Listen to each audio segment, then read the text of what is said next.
नमस्कार दोस्तों, good evening सभी का स्वागत है हमारे यूट्यूब चैनल टेक्निक पे। दोस्तों, आप सभी का बहुत डिमांड था ज्योग्राफी को लेकर के कि ज्योग्राफी को कंप्लीट करवाया जाए। समय बहुत कम है तो सारे सब्जेक्ट तो हम रिवीजन करवा ही दिए हैं, चाहे वो साइंस की बात हो, हिस्ट्री की बात हो, बिहार स्पेशल की बात हो। कल के क्लास में हम जो मैथ बचा हुआ था, मैथ का भी रिवीजन करवा दिए, पॉलिटी का भी रिवीजन करवा दिए हैं, एमसीक्यू भी करवा दिए हैं, करंट अफेयर भी बहुत सारा करवा दिए हैं और भी कल का भी तैयारी है करंट अफेयर को लेकर के। कल भी करंट अफेयर का लगातार क्लास आएगा 10 दिन कंटिन्यू। ज्योग्राफी को लेकर के ज्यादा डिमांड था तो आज के क्लास में हम ज्योग्राफी स्टार्ट करने वाले हैं। लेकिन यहाँ पे ज्योग्राफी जो हम पढ़ेंगे टू द पॉइंट पढ़ेंगे, फैक्चुअल पढ़ेंगे, जो एग्जाम में सीधे और डायरेक्ट रूप से पूछे जाते हैं। ज्यादा डिटेल में हम नहीं जाएंगे क्योंकि डिटेल में जाने से आपका समय ज्यादा लग सकता है और अभी वो समय भी नहीं है कि आप कुछ चीजों को डिटेल से समझे। तो अभी टू द पॉइंट हम समझेंगे, मेन फैक्ट को जानेंगे जो आपके एग्जाम में डायरेक्ट पूछे जाते हैं। ठीक है, तो फटाफट शेयर कर दीजिएगा। आर्टिकल 315 लवर, प्रणाम गुरुजी, नमस्कार आपको भी। काजल कुमारी, रोहित जी, आरती वर्मा, रंजन यादव, प्रभात जी, अमित कुमार बनवाल जी, सभी लोग फटाफट शेयर कर दीजिए दोस्तों।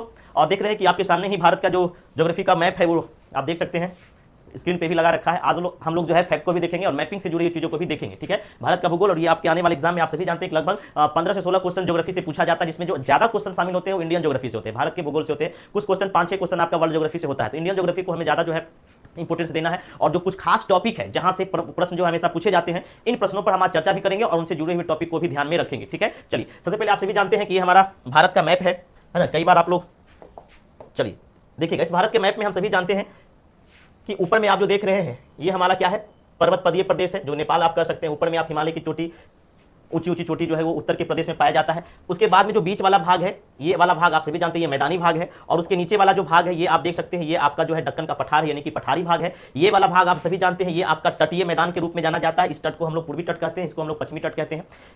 फिर इधर बाहर वाला भाग जो ये आपके द्वीप कहलाते हैं, जो भारत के आइसलैंड है, द्वीप कहलाते हैं, है ना। पूर्व में हम देखेंगे तो बंगाल की खाड़ी है, नीचे में आप देखिएगा हिंद महासागर है और पश्चिम में आप देखिएगा अरब सागर है। ठीक है, तो ये कुछ आपके बेसिक चीज है और आप सभी इनसे बहुत भली भांति से परिचित होंगे। ठीक है, आइए सीधे हम टॉपिक पे आते हैं। सबसे पहले हम टॉपिक में देखेंगे भारत का एक सामान्य परिचय, जनरल इंट्रोडक्शन ऑफ इंडिया, है ना। भारत का सामान्य परिचय देखेंगे क्योंकि कुछ आसान प्रश्न यहां से पूछ लिए जाते हैं और आपका जो है गलती हो जाता है। तो आइए शुरू करते हैं दोस्तों। और शुरू करने से पहले आप सभी से एक रिक्वेस्ट है, फटाफट जो है जितना अधिक शेयर करना है शेयर कर दीजिए। और जो भी चैनल पर नए आए हैं उनसे रिक्वेस्ट है कि लाइक कर लीजिए और सब्सक्राइब कर लीजिए। ठीक है, चलिए देखिएगा भारत का समान परिचय। भारत का सामान्य परिचय में जो हम सबसे पहले देखेंगे, ये आप देख सकते हैं, हम देखेंगे भारत का नामकरण, कि भारत का नामकरण किस प्रकार से। थोड़ा सा एंशिएंट में जाएंगे, फिर धीरे धीरे हम इंडियन ज्योग्राफी पर भी वापस आएंगे। तो भारत का नामकरण में हम देखेंगे, बहुत ही तेजी से फटाफट रिवीजन करेंगे क्योंकि समय कम है और समय को इंपोर्टेंस देते हुए हम सभी तथ्यों पर चर्चा करेंगे। तो हम थोड़ा फास्ट भी रहेंगे, कमेंट थोड़ा कम देखेंगे, तो इसके लिए आप लोग बुरा नहीं मानिएगा, आप लोग शेयर कर दीजिए और बाकी आप ध्यान जो है यहाँ पे दीजिए। चलिए भारत का नामकरण हम देखेंगे तो प्राचीन नाम अगर देखा जाए तो भारत को प्राचीन समय से ही बहुत सारे नामों से जाना जाता है। आप देखिएगा कि आर्यावर्त, जम्बूद्वीप, भारतवर्ष, हिंदुस्तान, हिंद इत्यादि नामों से ये जाना जाता है। प्राचीन में इसे आर्यावर्त, जम्बूद्वीप, भारतवर्ष जाना जाता था। जब आप मुस्लिम आए, जब अरबों द्वारा आया तो अरबों ने इसे हिंदुस्तान कहा, हिंद कहा, है ना। यूनानी जब आए तो यूनानी ने इसे इंडस कहा। तो ये प्राचीन नाम इनके बहुत सारे प्रचलित है, आप सभी इनसे परिचित होंगे। वर्तमान नाम देखिएगा कि वर्तमान में जो नाम भारत का है, जो हमारे संविधान में भी उल्लेखित है, वह है भारत तथा इंडिया। और ये हमारे संविधान के अनुच्छेद 1 में उल्लेखित है। यानी कि अगर आपसे पूछा जाए कि हमारे संविधान में भारत को किस नाम से उल्लेखित किया गया है, तो भारत या इंडिया, दो ही नाम से हमारे संविधान में उल्लेखित है, तीसरा नाम नहीं है। ठीक है, तो भारत या इंडिया। और ये इसकी जानकारी हमें कहां से मिलता है, तो संविधान के अनुच्छेद 1 में। आपसे क्वेश्चन पूछा जा सकता है कि भारत का नाम भारत तथा इंडिया किस अनुच्छेद के अंतर्गत मिलता है, जल्दी से बताइएगा किस अनुच्छेद के अंतर्गत मिलता है, जल्दी से बताइएगा। अनुच्छेद 1 के तहत भारत का नाम हमारे संविधान में भारत तथा इंडिया मिलता है। उसके बाद आप देखेंगे कि भारत की जो सभ्यता एवं संस्कृति रही है ये उतनी ही पुरानी रही है जितनी की मानव की उत्पत्ति, मतलब कि मानव की उत्पत्ति के समय से ही भारतीय सभ्यता संस्कृति फल फूल रही थी, ऐसा माना जाता है इतिहासकारों का। भारत की विशालता एवं तीनों ओर से समुद्र से घिरा होने के कारण इसे उपमहाद्वीप की संज्ञा दी गई, यानी कि भारत को एक उपमहाद्वीप की संज्ञा दी गई है क्योंकि एक विशाल भूखंड है और तीनों ओर से आप देखते हैं कि तीनों ओर से ये क्या है, सागर एवं महासागर से घिरे हुए। पूर्व में आपने देखा कि बंगाल की खाड़ी है, दक्षिण में आपने देखा हिंद महासागर है, पश्चिम में आपने देखा अरब सागर है। तो इनके 3 भाग जो है, ये 3 भाग सागर और महासागर से घिरे हुए हैं, इसलिए भारत को उपमहाद्वीप की संज्ञा दी गई है। ठीक है, भारत को किसकी संज्ञा दी गई है, उपमहाद्वीप की संज्ञा दी गई है। राजा भरत के नाम पर इसका नाम क्या पड़ा है, भारतवर्ष पड़ा है। राजा भरत के नाम पर इनका नाम जो है भारतवर्ष पड़ा है। यहां तो कोई दिक्कत नहीं हुआ होगा। तो आप सभी को अब देखिएगा भारत की स्थिति और विस्तार, भारत की स्थिति और विस्तार के बारे में हम देखेंगे। आप सभी अभी जो कुछ हम बेसिक टॉपिक पे जा रहे हैं, फिर हम लोग आगे आगे हार्ड टॉपिक पर भी आएंगे, जो आपको समझने में काफी डिफिकल्ट लगता है उसको भी हम काफी आसान भाषा में समझाने का प्रयास करेंगे। आप लोग शेयर कर दीजिएगा दोस्तों एक बार।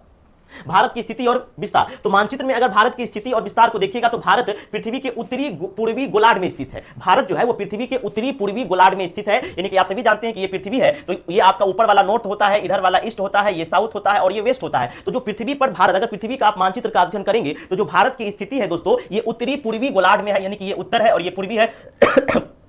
उत्तरी पूर्वी गोलार्ध में ही भारत की क्या है, स्थिति है। ठीक है, तो भारत है ना। पृथ्वी के मानचित्र में कहां स्थित है, कौन से गोलार्ध में, उत्तरी पूर्वी गोलार्ध में। आपसे क्वेश्चन पूछा जाता है भारत किस गोलार्ध में स्थित है, उत्तरी पूर्वी गोलार्ध में स्थित है। और आप देखेंगे कि 8 डिग्री 4 मिनट से 37 डिग्री 6 मिनट उत्तरी अक्षांश तथा 68 डिग्री 7 मिनट से 97 डिग्री 25 मिनट पूर्वी देशांतर के मध्य स्थित है। ठीक है, आप देखिएगा विस्तार से अगर देखेंगे तो भारत की जो आप देखेंगे, भारत की जो भूमि का विस्तार है, जो आप विस्तार देखते हैं तो भारत की मुख्य भूमि उत्तर में कश्मीर से लेकर के दक्षिण में कन्याकुमारी तक और पूर्व में अरुणाचल प्रदेश से लेकर के पश्चिम में गुजरात तक फैली हुई है। यानी कि अगर आप भारत को इस मानचित्र से समझने का कोशिश करेंगे तो आप देखिएगा हमने यहाँ पे छोटा सा मानचित्र भी आपको बना करके रखा है। तो अगर भारत को आप यहां से समझने का प्रयास करें तो ये मान लिया जाए आपका भारत का एक छोटा सा मैप है।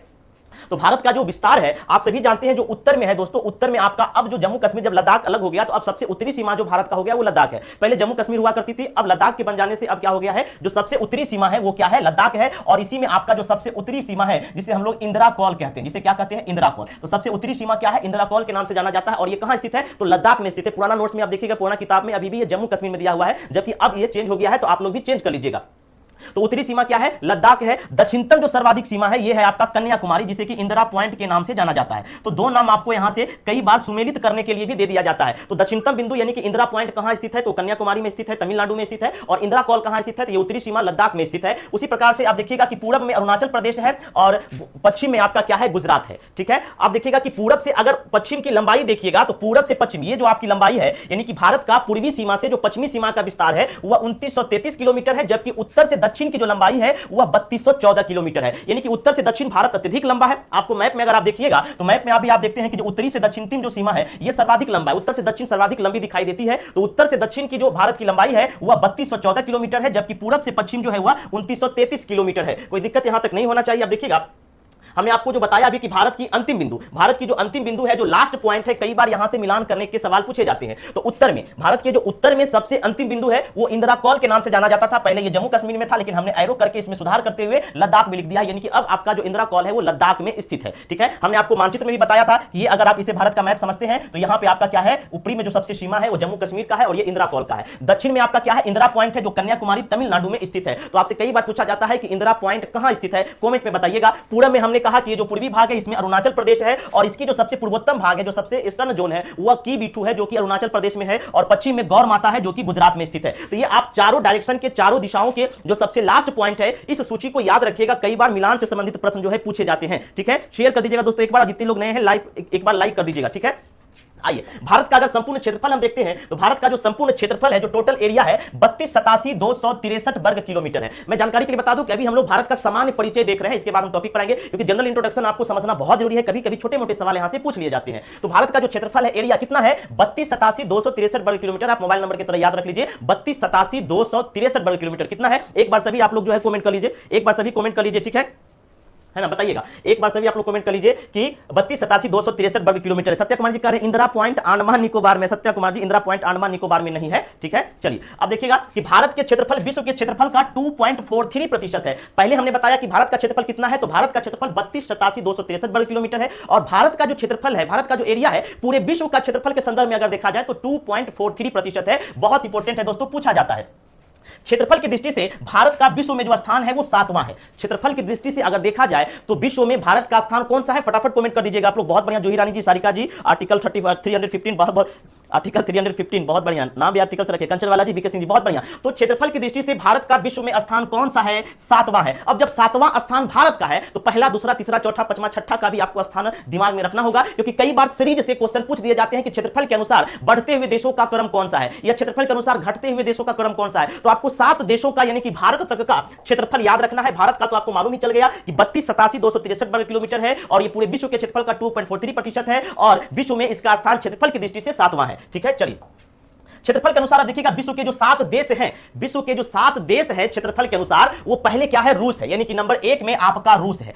याद रखिएगा, नंबर 1 में आपका रूस है। अगर आपसे क्वेश्चन ये भी पूछा जा सकता है कि निम्नलिखित में से सर्वाधिक क्षेत्रफल वाला देश कौन सा है, विश्व का सर्वाधिक क्षेत्रफल वाला देश कौन सा है, दोस्तों रूस है। याद रखिएगा, तो सर्वाधिक क्षेत्रफल रूस है। रूस के बाद जो दूसरे नंबर में क्षेत्रफल में आता है वो है कनाडा। रूस के बाद दूसरे नंबर में कनाडा आता है। तीसरे नंबर में आपका है अमेरिका। यहां पे हमने थोड़ा उल्टा हो गया था तो हमने यहां पे क्रॉस चिन्ह से सूचित कर दिया है। तीसरा जो हो गया है अब वो हो गया है अमेरिका, और चौथा जो हो गया है दोस्तों वो हो गया है चीन, और पांचवा जो है दोस्तों वो हो गया है ब्राजील, और छठा जो है दोस्तों वो हो गया है ऑस्ट्रेलिया। ऑस्ट्रेलिया और 7वां आपका देश भारत है। तो ये 7 घटते हुए देशों का क्षेत्रफल के अनुसार से क्रम है। पहला रूस, दूसरा कनाडा, अमेरिका, चीन, ब्राजील और ऑस्ट्रेलिया। ये 7 और 7वां में भारत, याद रखिएगा। ट्रिक के तौर पर आप लिख सकते हैं, ट्रिक आप लोग एक लिख लीजिएगा, बहुत शानदार ट्रिक है। ट्रिक है ट्रिक लिख लीजिएगा, रुक अमेरिका चीन ब्राजील को देख लेंगे। रुक अमेरिका चीन ब्राजील को देख लेंगे। अगर इतना याद रखते हैं तो आपको मोटा मोटी ऑप्शन पकड़ा जाएगा। रुक अमेरिका चीन ब्राजील को देख लेंगे। रूस से रूस हो गया, क से कनाडा, अमेरिका चीन ब्राजील, ये आपका ऑप्शन इससे पकड़ा जाएगा, मेरा जहां तक मानना है। तो आप याद रखिएगा, रुक अमेरिका चीन ब्राजील को देख लेंगे। रूस, कनाडा, अमेरिका, चीन, ब्राजील और ऑस्ट्रेलिया, फिर भारत। तो ये 7 देशों का क्रम है क्षेत्रफल के अनुसार से। जनसंख्या की बात करते हैं तो लगभग भारत की जो जनसंख्या लगभग 130 करोड़ है। हालांकि अब तो बढ़ गई है, पुराना डाटा है। 130 करोड़ की आबादी है भारत की, और जनसंख्या की दृष्टि से भारत विश्व का दूसरा देश है।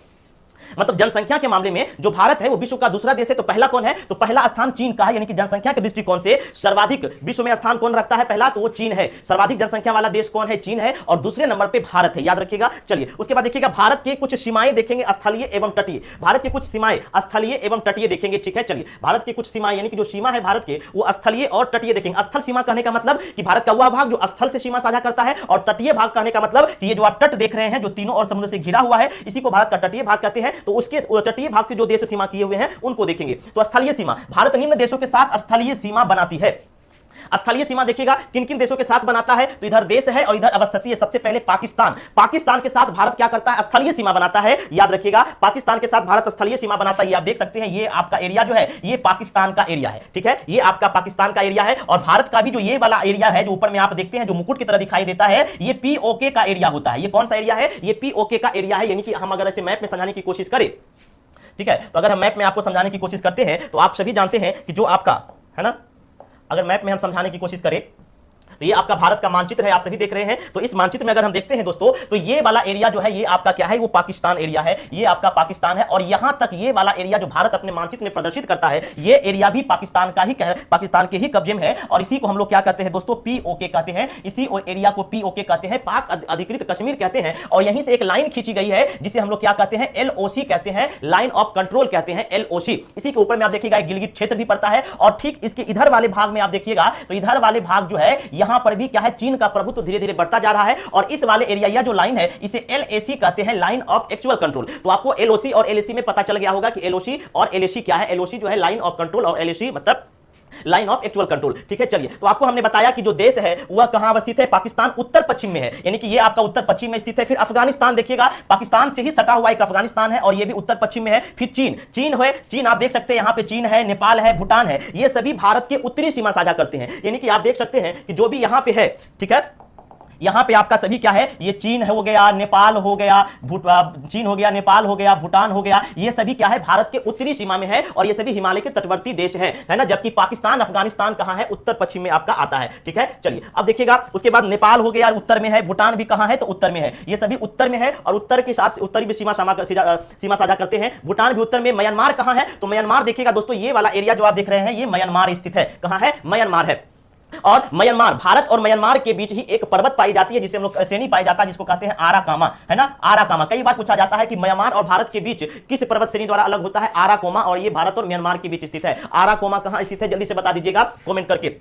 फिर आपका बांग्लादेश है, बांग्लादेश आप देख सकते हैं उसके नीचे में। और फिर श्रीलंका के साथ भी ये सीमा साझा करता है, ठीक है। चलिए अब देखिएगा, तटीय सीमा की बात करते हैं। तो तटीय सीमा की बात अगर हम करते हैं दोस्तों, तो सबसे पहले तटीय सीमा क्या होता है? तो ये जो आप देख रहे हैं कि भारत के वैसे क्षेत्र जो कि समुद्र या सागरों या महासागरों के साथ सीमा साझा करते हैं, उसे तटीय प्रदेश कहते हैं। फॉर एग्जांपल, ये वाला एरिया जो आपका है दोस्तों, ये तटीय प्रदेश कहलाता है। ये कौन सा प्रदेश कहलाता है? तटीय प्रदेश, क्योंकि आप जानते हैं कि यहां पर आपका बंगाल की खाड़ी है, इस और आपका पूरा में बंगाल की खाड़ी है। यानी कि ये वाला एरिया पूरा का पूरा बंगाल की खाड़ी से सीधा सीमा साझा करता है। नीचे में आप सभी जानते हैं कि हिंद महासागर है, और पश्चिम में आप सभी जानते हैं अरब सागर है। तो ये सभी के सभी जो आप देख सकते हैं, जो पूरा दक्षिणतम भाग है, ये पूरा दक्षिणतम भाग आपका तटीय क्षेत्र के रूप में जाना जाता है। याद रखिएगा। अब इस तटीय क्षेत्र के हम अगर डिवीजन की बात करें तो आपको मालूम होगा कि जो तटीय सीमा है दोस्तों, अगर तटीय सीमा की बात करते हैं, कोस्ट लाइन की बात करते हैं, तो हिंद महासागर और उनकी शाखाएं अरब सागर और बंगाल की खाड़ी के क्षेत्र में भारत की तटीय सीमा बनाती है। हमने आपको बताया कि पूरब में बंगाल की खाड़ी, पश्चिम में अरब सागर, दक्षिण में हिंद महासागर भारत के तटीय सीमा का निर्माण करती है। और ये तटीय सीमा की लंबाई 7516.6 किलोमीटर है। यानी कि ये जो आपका पूरा कोस्ट लाइन है दोस्तों, ये पूरा जो आप कोस्ट लाइन देख रहे हैं, ये पूरे कोस्ट लाइन की जो लंबाई है वह 7516.6 किलोमीटर स्थित है। याद रखिएगा, आपसे पूछा जाता है कि भारत की तटीय लंबाई कुल कितनी है? जल्दी से कमेंट करके बताइएगा,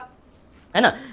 जल्दी से बताइएगा कि भारत का तटीय लंबाई कुल कितनी है? 7516.6 किलोमीटर है। कई बार आपसे भी पूछा जाता है कि भारत का सर्वाधिक लंबाई वाला तटीय राज्य कौन सा है? तो अगर सर्वाधिक लंबाई वाला तटीय राज्य पूछा जाएगा दोस्तों तो आपका गुजरात है। गुजरात की तटीय लंबाई सर्वाधिक है दोस्तों, याद रखिएगा गुजरात की तटीय लंबाई सर्वाधिक है। और सबसे कम तटीय वाला अगर पूछा जाए दोस्तों तो आपका क्या है? गोवा है। सबसे कम तटीय लंबाई वाला आपका गोवा है। तो ये सारा पॉइंट आपको याद करना चाहिए, ठीक है। देखिएगा नोट में हमने लिख दिया है कि गुजरात की तटीय सीमा सबसे लंबी है क्योंकि इसमें सर्वाधिक क्रिक है। तो गुजरात की जो तटीय सीमा है वो सर्वाधिक लंबी है। ज्यादा जानकारी हम लोग आगे के टॉपिक में भारत के तटीय विस्तार में पढ़ेंगे, क्योंकि हमने आपको पहले बताया कि अभी जो हम आपको बता रहे हैं वो भारत का तटीय भारत का सामान्य परिचय बता रहे हैं। तो ओवरऑल हम देख रहे हैं, बाकी टॉपिक में जब तटीय वाला टॉपिक में आएंगे कोस्ट लाइन में तो विस्तार से पढ़ेंगे। देखिएगा अब हमने क्या कहा कि भारत जो है, भारत तीन ओर से सागर एवं महासागरों से घिरा हुआ है। पूर्व में बंगाल की खाड़ी है, पश्चिम में अरब सागर है और दक्षिण में हिंद महासागर है। जिनको भी पीडीएफ चाहिए आज का क्लास का हमारा नंबर नोट कर लीजिएगा 7909014952। इस नंबर पे आपको पीडीएफ दिया जाएगा। कंचन बाला जी, पीहू जी, बहुत बढ़िया, जूही रानी जी। और आप लोग को अच्छा लग रहा है कि नहीं अच्छा लग रहा है दोस्तों शेयर करिएगा, लाइक दबा के करिएगा। चलिए तो पूर्व में बंगाल की खाड़ी, पश्चिम में अरब सागर और दक्षिण में हिंद महासागर है दोस्तों। ये देखिए बहुत प्यारा सा मैप हमने बनाया है अपने हाथ से, कोशिश किया अच्छा बनाने का नोट्स में, ताकि नोट्स आपका अच्छा देखिए। देखिए भारत का खूबसूरत मैप है, हमने इंडिया भी लिख रखा है।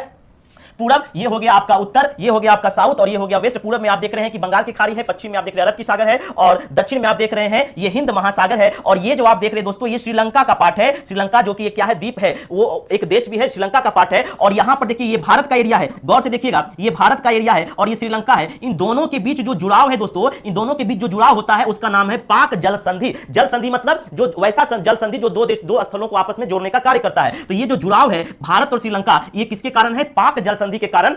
इसलिए पाक जल संधि कहां स्थित है? तो भारत और श्रीलंका के मध्य स्थित है। क्वेश्चन बहुत इंपॉर्टेंट है दोस्तों, कई बार पूछा जाता है कि पाक जल संधि किसके बीच स्थित है। तो समझ जाते हैं लोग पाक मतलब पाकिस्तान, तो पाकिस्तान ऑप्शन क्लिक कर देते हैं दोस्तों। मैं बता देता हूं, आप सभी भी जानते होंगे कि जो पाक जल संधि है ये भारत और श्रीलंका को जोड़ने का कार्य करता है। मतलब ये भारत और श्रीलंका के मध्य में स्थित है। कहीं कोई दिक्कत तो नहीं हो रहा है? ठीक है, चलिए श्रीलंका को पर्ल ऑफ एशिया कहते हैं, बहुत बढ़िया। चलिए तो ये पाक जल संधि आपको समझ में आ गया, किसको अलग करता है? भारत और श्रीलंका को अलग करता है। देखिएगा अब बात करते हैं दोस्तों, तो भारत के जो तटीय सीमा से संबंध, भारत के तटीय सीमा से संबंध जो देश है दोस्तों 7 है। यानी कि कितने देश भारत के साथ तटीय सीमा साझा करते हैं, कितने देश का जो कोस्ट लाइन है वो भारत के साथ मिला हुआ है। तो याद रखिएगा 7 पूछा जाता है दोस्तों, बीबीआई है कि भारत के साथ सीमा साझा करने वाले कुल कितने देश हैं। तो देश की संख्या 7 है जो भारत के साथ सीमा साझा करते हैं, तटीय सीमा साझा करते हैं। सीमा नहीं, तटीय सीमा, सीमा आ जाएगा तो उसमें स्थल भी आ जाएगा। तटीय सीमा की बात करते हैं तो 7 ऐसे देश हैं जो तटीय सीमा साझा करते हैं। सबसे पहले मालदीव है जो कि सिर्फ और सिर्फ जल सीमा यानी कि जल सीमा से जुड़ा हुआ है। फिर श्रीलंका है जिसने हमने आपको तुरंत बताया पाक जल संधि से ये तटीय सीमा साझा करता है, ये भी जल संधि। इंडोनेशिया है जल सीमा बनाता है, थाईलैंड है जल सीमा बनाता है। तो मालदीव, श्रीलंका, इंडोनेशिया, थाईलैंड ये सभी सिर्फ और सिर्फ भारत के साथ जलीय सीमा साझा करते हैं। जबकि पाकिस्तान, म्यांमार और बांग्लादेश जो है ये जल एवं स्थल दोनों सीमा साझा करते हैं। यानी कि पाकिस्तान जो है वो जलीय सीमा से भी जुड़ा हुआ है भारत के साथ और स्थलीय सीमा के साथ भी जुड़ा हुआ है। आपका फिर बांग्लादेश जल और स्थल दोनों से है और म्यांमार भी जल और स्थल दोनों से है। हमने भी बताया कि भारत और म्यांमार किस पर्वत श्रेणी से अलग होता है, जल्दी से बताइएगा, है ना। चलिए तो भारत के साथ तटीय सीमा करने वाले देशों की संख्या 7 है। मैं फिर से कह देता हूं, मालदीव, श्रीलंका, इंडोनेशिया, थाईलैंड ये जलीय सीमा साझा करता है, जबकि पाकिस्तान, बांग्लादेश, म्यांमार ये जल एवं स्थल दोनों सीमा साझा करता है। अब देखिएगा भारत का अगर मानक समय की बात करते हैं, स्टैंडर्ड टाइम की बात करते हैं, तो भारत का जो स्टैंडर्ड टाइम है 82.5 डिग्री पूर्वी देशांतर को ही, जो कि भारत के लगभग मध्य से होकर गुजरती है, इसी देशांतर को समय को भारत का मानक समय माना जाता है। यानी कि भारत का मानक समय किसे माना जाता है? 82.5 डिग्री पूर्वी देशांतर को माना जाता है। बहुत इंपॉर्टेंट है, याद रखिएगा। भारत का जो मानक समय है वो कहां से गुजरता है? 82.5 डिग्री पूर्वी देशांतर से गुजरता है दोस्तों, याद रखिएगा। 82.5 डिग्री पूर्वी देशांतर को ही मानक समय कहा जाता है, स्टैंडर्ड टाइम कहा जाता है। यह इलाहाबाद के निकट नैनी से होकर गुजरती है। यानी कि भारत का जो मानक समय है वह इलाहाबाद के नैनी से होकर गुजरती है। और आपको सबसे इंपॉर्टेंट बात है कि यह 5 राज्यों से दोस्तों होकर के गुजरती है। कितने राज्यों से? 5 राज्यों से होकर के गुजरती है। क्वेश्चन पूछा जाता है कि मानक रेखा भारत के कितने राज्यों से होकर गुजरती है, कमेंट कर दीजिएगा दोस्तों, है ना। चलिए भारत जो है बताइएगा कि भारत जो है वो भारत के कितने राज्य है ना उसे होकर के मानक रेखा गुजरती है। अभी मैं ट्रिक भी इसका बताऊंगा। तो भारत के 5 राज्य जो है उनसे होकर के मानक रेखा गुजरती है, वो है उत्तर प्रदेश, मध्य प्रदेश, छत्तीसगढ़, ओडिशा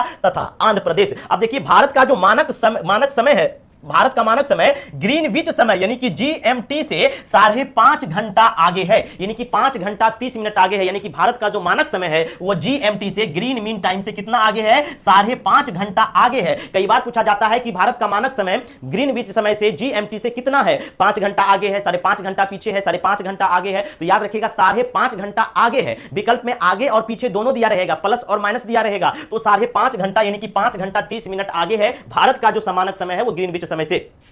अब देखिए हमने मानक रेखा की अगर बात किया तो जो मानक रेखा है दोस्तों ये क्या है? 82.5 डिग्री पूर्वी देशांतर को ही मानक रेखा कहा जाता है। यह इलाहाबाद के नैनी से होकर के गुजरता है। कहां से गुजरता है? इलाहाबाद के नैनी से होकर के गुजरता है दोस्तों। और ये 5 राज्यों से होकर के गुजरता है, हमने भी बताया। ट्रिक याद रख लीजिएगा दोस्तों, ट्रिक हमने देखिए लिख लिया है। ट्रिक क्या है आपका? भारत के जो मानक रेखा है वो 5 राज्यों से होकर गुजरती है और इनका ट्रिक है ओ आ उ और छम। ओ आ उ छम इसका ट्रिक है। क्या ट्रिक है? ओ आ उ छ मो छम। ओ आ उ छम। ओ आ उ पढ़ते कि नहीं? तो पढ़िए, ओ आ उ पढ़ते हैं, ओ आ उ पढ़ते हैं, ठीक है। तो ओ आ उ, ओ से हो गया उड़ीसा, आ से हो गया आंध्र प्रदेश, उ से हो गया उत्तर प्रदेश, और ओ आ उ पढ़ने के बाद छम क्या पढ़ना है? छम। ओ आ उ छम। तो ओ से उड़ीसा, आ से आंध्र प्रदेश, उ से उत्तर प्रदेश, छ से छत्तीसगढ़, म से मध्य प्रदेश। ये 5 राज्यों से होकर के मानक रेखा गुजरती है। समझ गए बात को? कितने राज्यों से? ट्रिक हमने क्या बताया, जल्दी से बताइएगा।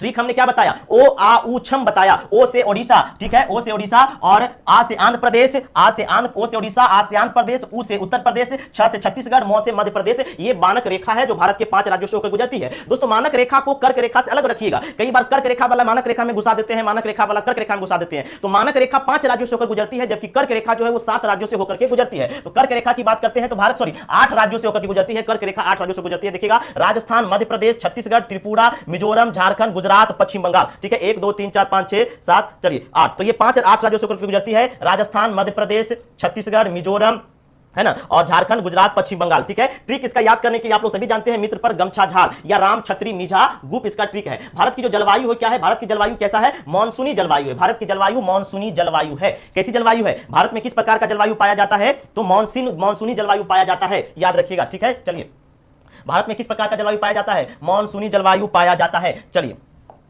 भारत का अधिकांश क्षेत्र मानसूनी जलवायु के अंतर्गत आता है, लेकिन कर्क रेखा के लगभग 2 बराबर भागों में बांटने के बाद ये क्या होता है? 2 भाग में बंट जाता है, उत्तरी भारत और दक्षिणी भारत। यानी कि कर्क रेखा क्या करता है? भारत के 2 भागों में बांट देता है। 2 भागों में बांटने के बाद आप देखिएगा जो आपका कर्क रेखा है दोस्तों, देखिएगा ये कर्क रेखा मैप में हमने आपको बता समझाने का प्रयास किया है, ठीक है, कि जो कर्क रेखा है देखिएगा ये भारत के बीचों बीच से होकर के गुजरती है और ये भारत को 2 भाग में बांट देती है। ऊपर वाले हिस्सा को क्या कहेंगे? उत्तरी भाग, और नीचे वाले भाग को क्या कहेंगे? दक्षिणी भाग। उसी प्रकार से कर्क रेखा भारत के जलवायु प्रदेश को भी 2 भागों में बांट देती है। ऊपर वाला भाग जो उत्तरी भाग है उसे उपोष्ण या शीतोष्ण कटिबंधीय भाग कहते हैं और नीचे वाले को उष्ण कटिबंधीय भाग कहते हैं। यानी कि नीचे उष्ण कटिबंधीय जलवायु पाया जाता है और ऊपर में शीतोष्ण कटिबंधीय जलवायु पाया जाता है। दोस्तों थोड़ा सा समझिए, ये जो नीचे वाला एरिया है ये दक्षिणतम एरिया है और दक्षिणतम एरिया क्या होता है? शुष्क होता है, ड्राई है, क्योंकि दक्षिणतम एरिया सारे के सारे समुद्र है, बर्फबारी तो होती नहीं है, जाड़े उतना, ठंड का मौसम उतना होता नहीं है, तो इसलिए ये क्या है? मतलब शुष्क होता है, इसलिए इसे उष्ण कटिबंधीय क्षेत्र कहा गया है। उष्ण कटिबंधीय जलवायु यहां पे पाया जाता है। जबकि उत्तर में आप सभी जानते हैं हिमालय है, हिमालय की बड़ी बड़ी चोटियां हैं, तो ये शीतोष्ण कटिबंधीय जलवायु पाया जाता है। तो भारत के दक्षिणतम भाग में कौन सा जलवायु पाया जाता है? जल्दी से बताइएगा, है ना। चलिए, भारत के दक्षिणतम भाग में कौन सा जलवायु पाया जाता है? जल्दी से बताइएगा। भारत के दक्षिणतम भाग में कौन सा जलवायु पाया जाता है? उष्ण कटिबंधीय या शीतोष्ण कटिबंधीय? तो दक्षिणतम भाग में उष्ण कटिबंधीय और उत्तरोत्तर भाग में शीतोष्ण कटिबंधीय जलवायु पाया जाता है। अब देखिएगा भारत की सीमा रेखा। अब भारत जो है कई देशों के साथ सीमा साझा करता है और उनके साथ एक रेखा भी साझा करता है, जैसे मैकमोहन रेखा। मैकमोहन रेखा किसके बीच स्थित है? भारत और चीन के बीच स्थित है। दोस्तों भी आई है, कई बार मिलान संबंधित प्रश्न पूछा जाता है कि इनमें से कौन सुमेलित है, इनमें से कौन सही सुमेलित नहीं है, ठीक है। तो याद रखिएगा कि मैकमोहन रेखा जो है वह भारत और चीन के बीच स्थित है। मैकमोहन रेखा भारत चीन के बीच स्थित है। रेड क्लिप रेखा जो है वह भारत और पाकिस्तान के बीच स्थित है। रेड मतलब क्या? खतरा। खतरा किससे है? आपसे सबसे ज्यादा पाकिस्तान से खतरा है, इसलिए पाकिस्तान के बीच और भारत के बीच रेड क्लिप रेखा है। डुरंड रेखा जो है दोस्तों ये वर्तमान में अफगानिस्तान और पाकिस्तान के बीच स्थित है। यहां पे हमने लिख दिया है वर्तमान में पाकिस्तान और अफगानिस्तान के बीच स्थित है डुरंड रेखा। क्लियर है? चलिए अब देखिएगा कुछ हमारे जो है वो चैनल के माध्यम से भी जुड़े हुए हैं, जैसे 8 डिग्री चैनल जो है वह मालदीव और मिनिकॉय के बीच स्थित है। 8 डिग्री चैनल मालदीव और मिनिकॉय के बीच स्थित है। 9 डिग्री चैनल लक्षद्वीप और मिनिकॉय के बीच स्थित है और 10 डिग्री चैनल अंडमान निकोबार के बीच स्थित है। बहुत इंपॉर्टेंट है दोस्तों, कई बार डायरेक्ट रूप से क्वेश्चन पूछ लिया जाता है कि मालदीव और मिनिकॉय के बीच, अभी हाल ही में पूछा गया है कि मालदीव और मिनिकॉय के बीच कौन सा डिग्री चैनल अलग करता है। मालदीव मिनिकॉय पृथक होते हैं 8 डिग्री चैनल से। लक्षद्वीप और मिनिकॉय अलग, लक्षद्वीप और मिनिकॉय के बीच स्थित है 9 डिग्री चैनल। अंडमान और निकोबार के बीच बीच स्थित है 10 डिग्री चैनल या सुमेलित करने के लिए भी प्रश्न पूछ दिए जाते हैं। इसका ट्रिक याद रखिएगा, मामी, क्या रखिएगा, मामी। नानी घर जाते हैं, मामा मामी करते हैं, मामी से बहुत जो है खाना पीना पकवाते हैं, तो याद रखिएगा मामी लामी, याद रखिएगा मामी लामी आनी, है ना, मामी लामी आनी। बचपन में जब आप बोलना सीखते हैं तो कुछ कुछ बात तुतरा के बोलते हैं ना, मामी लामी आनी, तो याद रखिएगा मामी लामी आनी और इसके सामने 8 9 10 कर दीजिए। मामी लामी आनी 8 9 10 यानी कि 8 डिग्री चैनल मामी यानी कि मालदीव मिनिकॉय के बीच, 9 डिग्री चैनल लामी यानी कि लक्षद्वीप मिनिकॉय के बीच और 10 डिग्री चैनल आनी यानी कि अंडमान निकोबार के बीच। मैं फिर से दूसरा कलर से लिख देता हूं, ट्रिक याद रख लीजिएगा, मामी लामी मतलब मामी को कह रहे हैं कि कुछ लाइए, आप बच्चा है तो उतरा करके बोल रहे हैं, मामी लामी आनी क्या है, पानी, मतलब मामी लानी आनी, आनी मतलब पानी, आप तुतला करके बोल रहे हैं तो मामी लामी आनी। मामी के सामने ऊपर से आप लिख दीजिए 8 9 10, 8 डिग्री चैनल मालदीव मिनिकॉय के बीच, 9 डिग्री चैनल लक्षद्वीप मिनिकॉय के बीच और 10 डिग्री चैनल आनी यानी कि अंडमान निकोबार के बीच। पसंद आया ट्रिक की नहीं? पसंद आया तो एक बार शेयर कर दीजिएगा और नोट भी कर लीजिएगा और लाइक भी कर लीजिएगा, ठीक है। चलिए,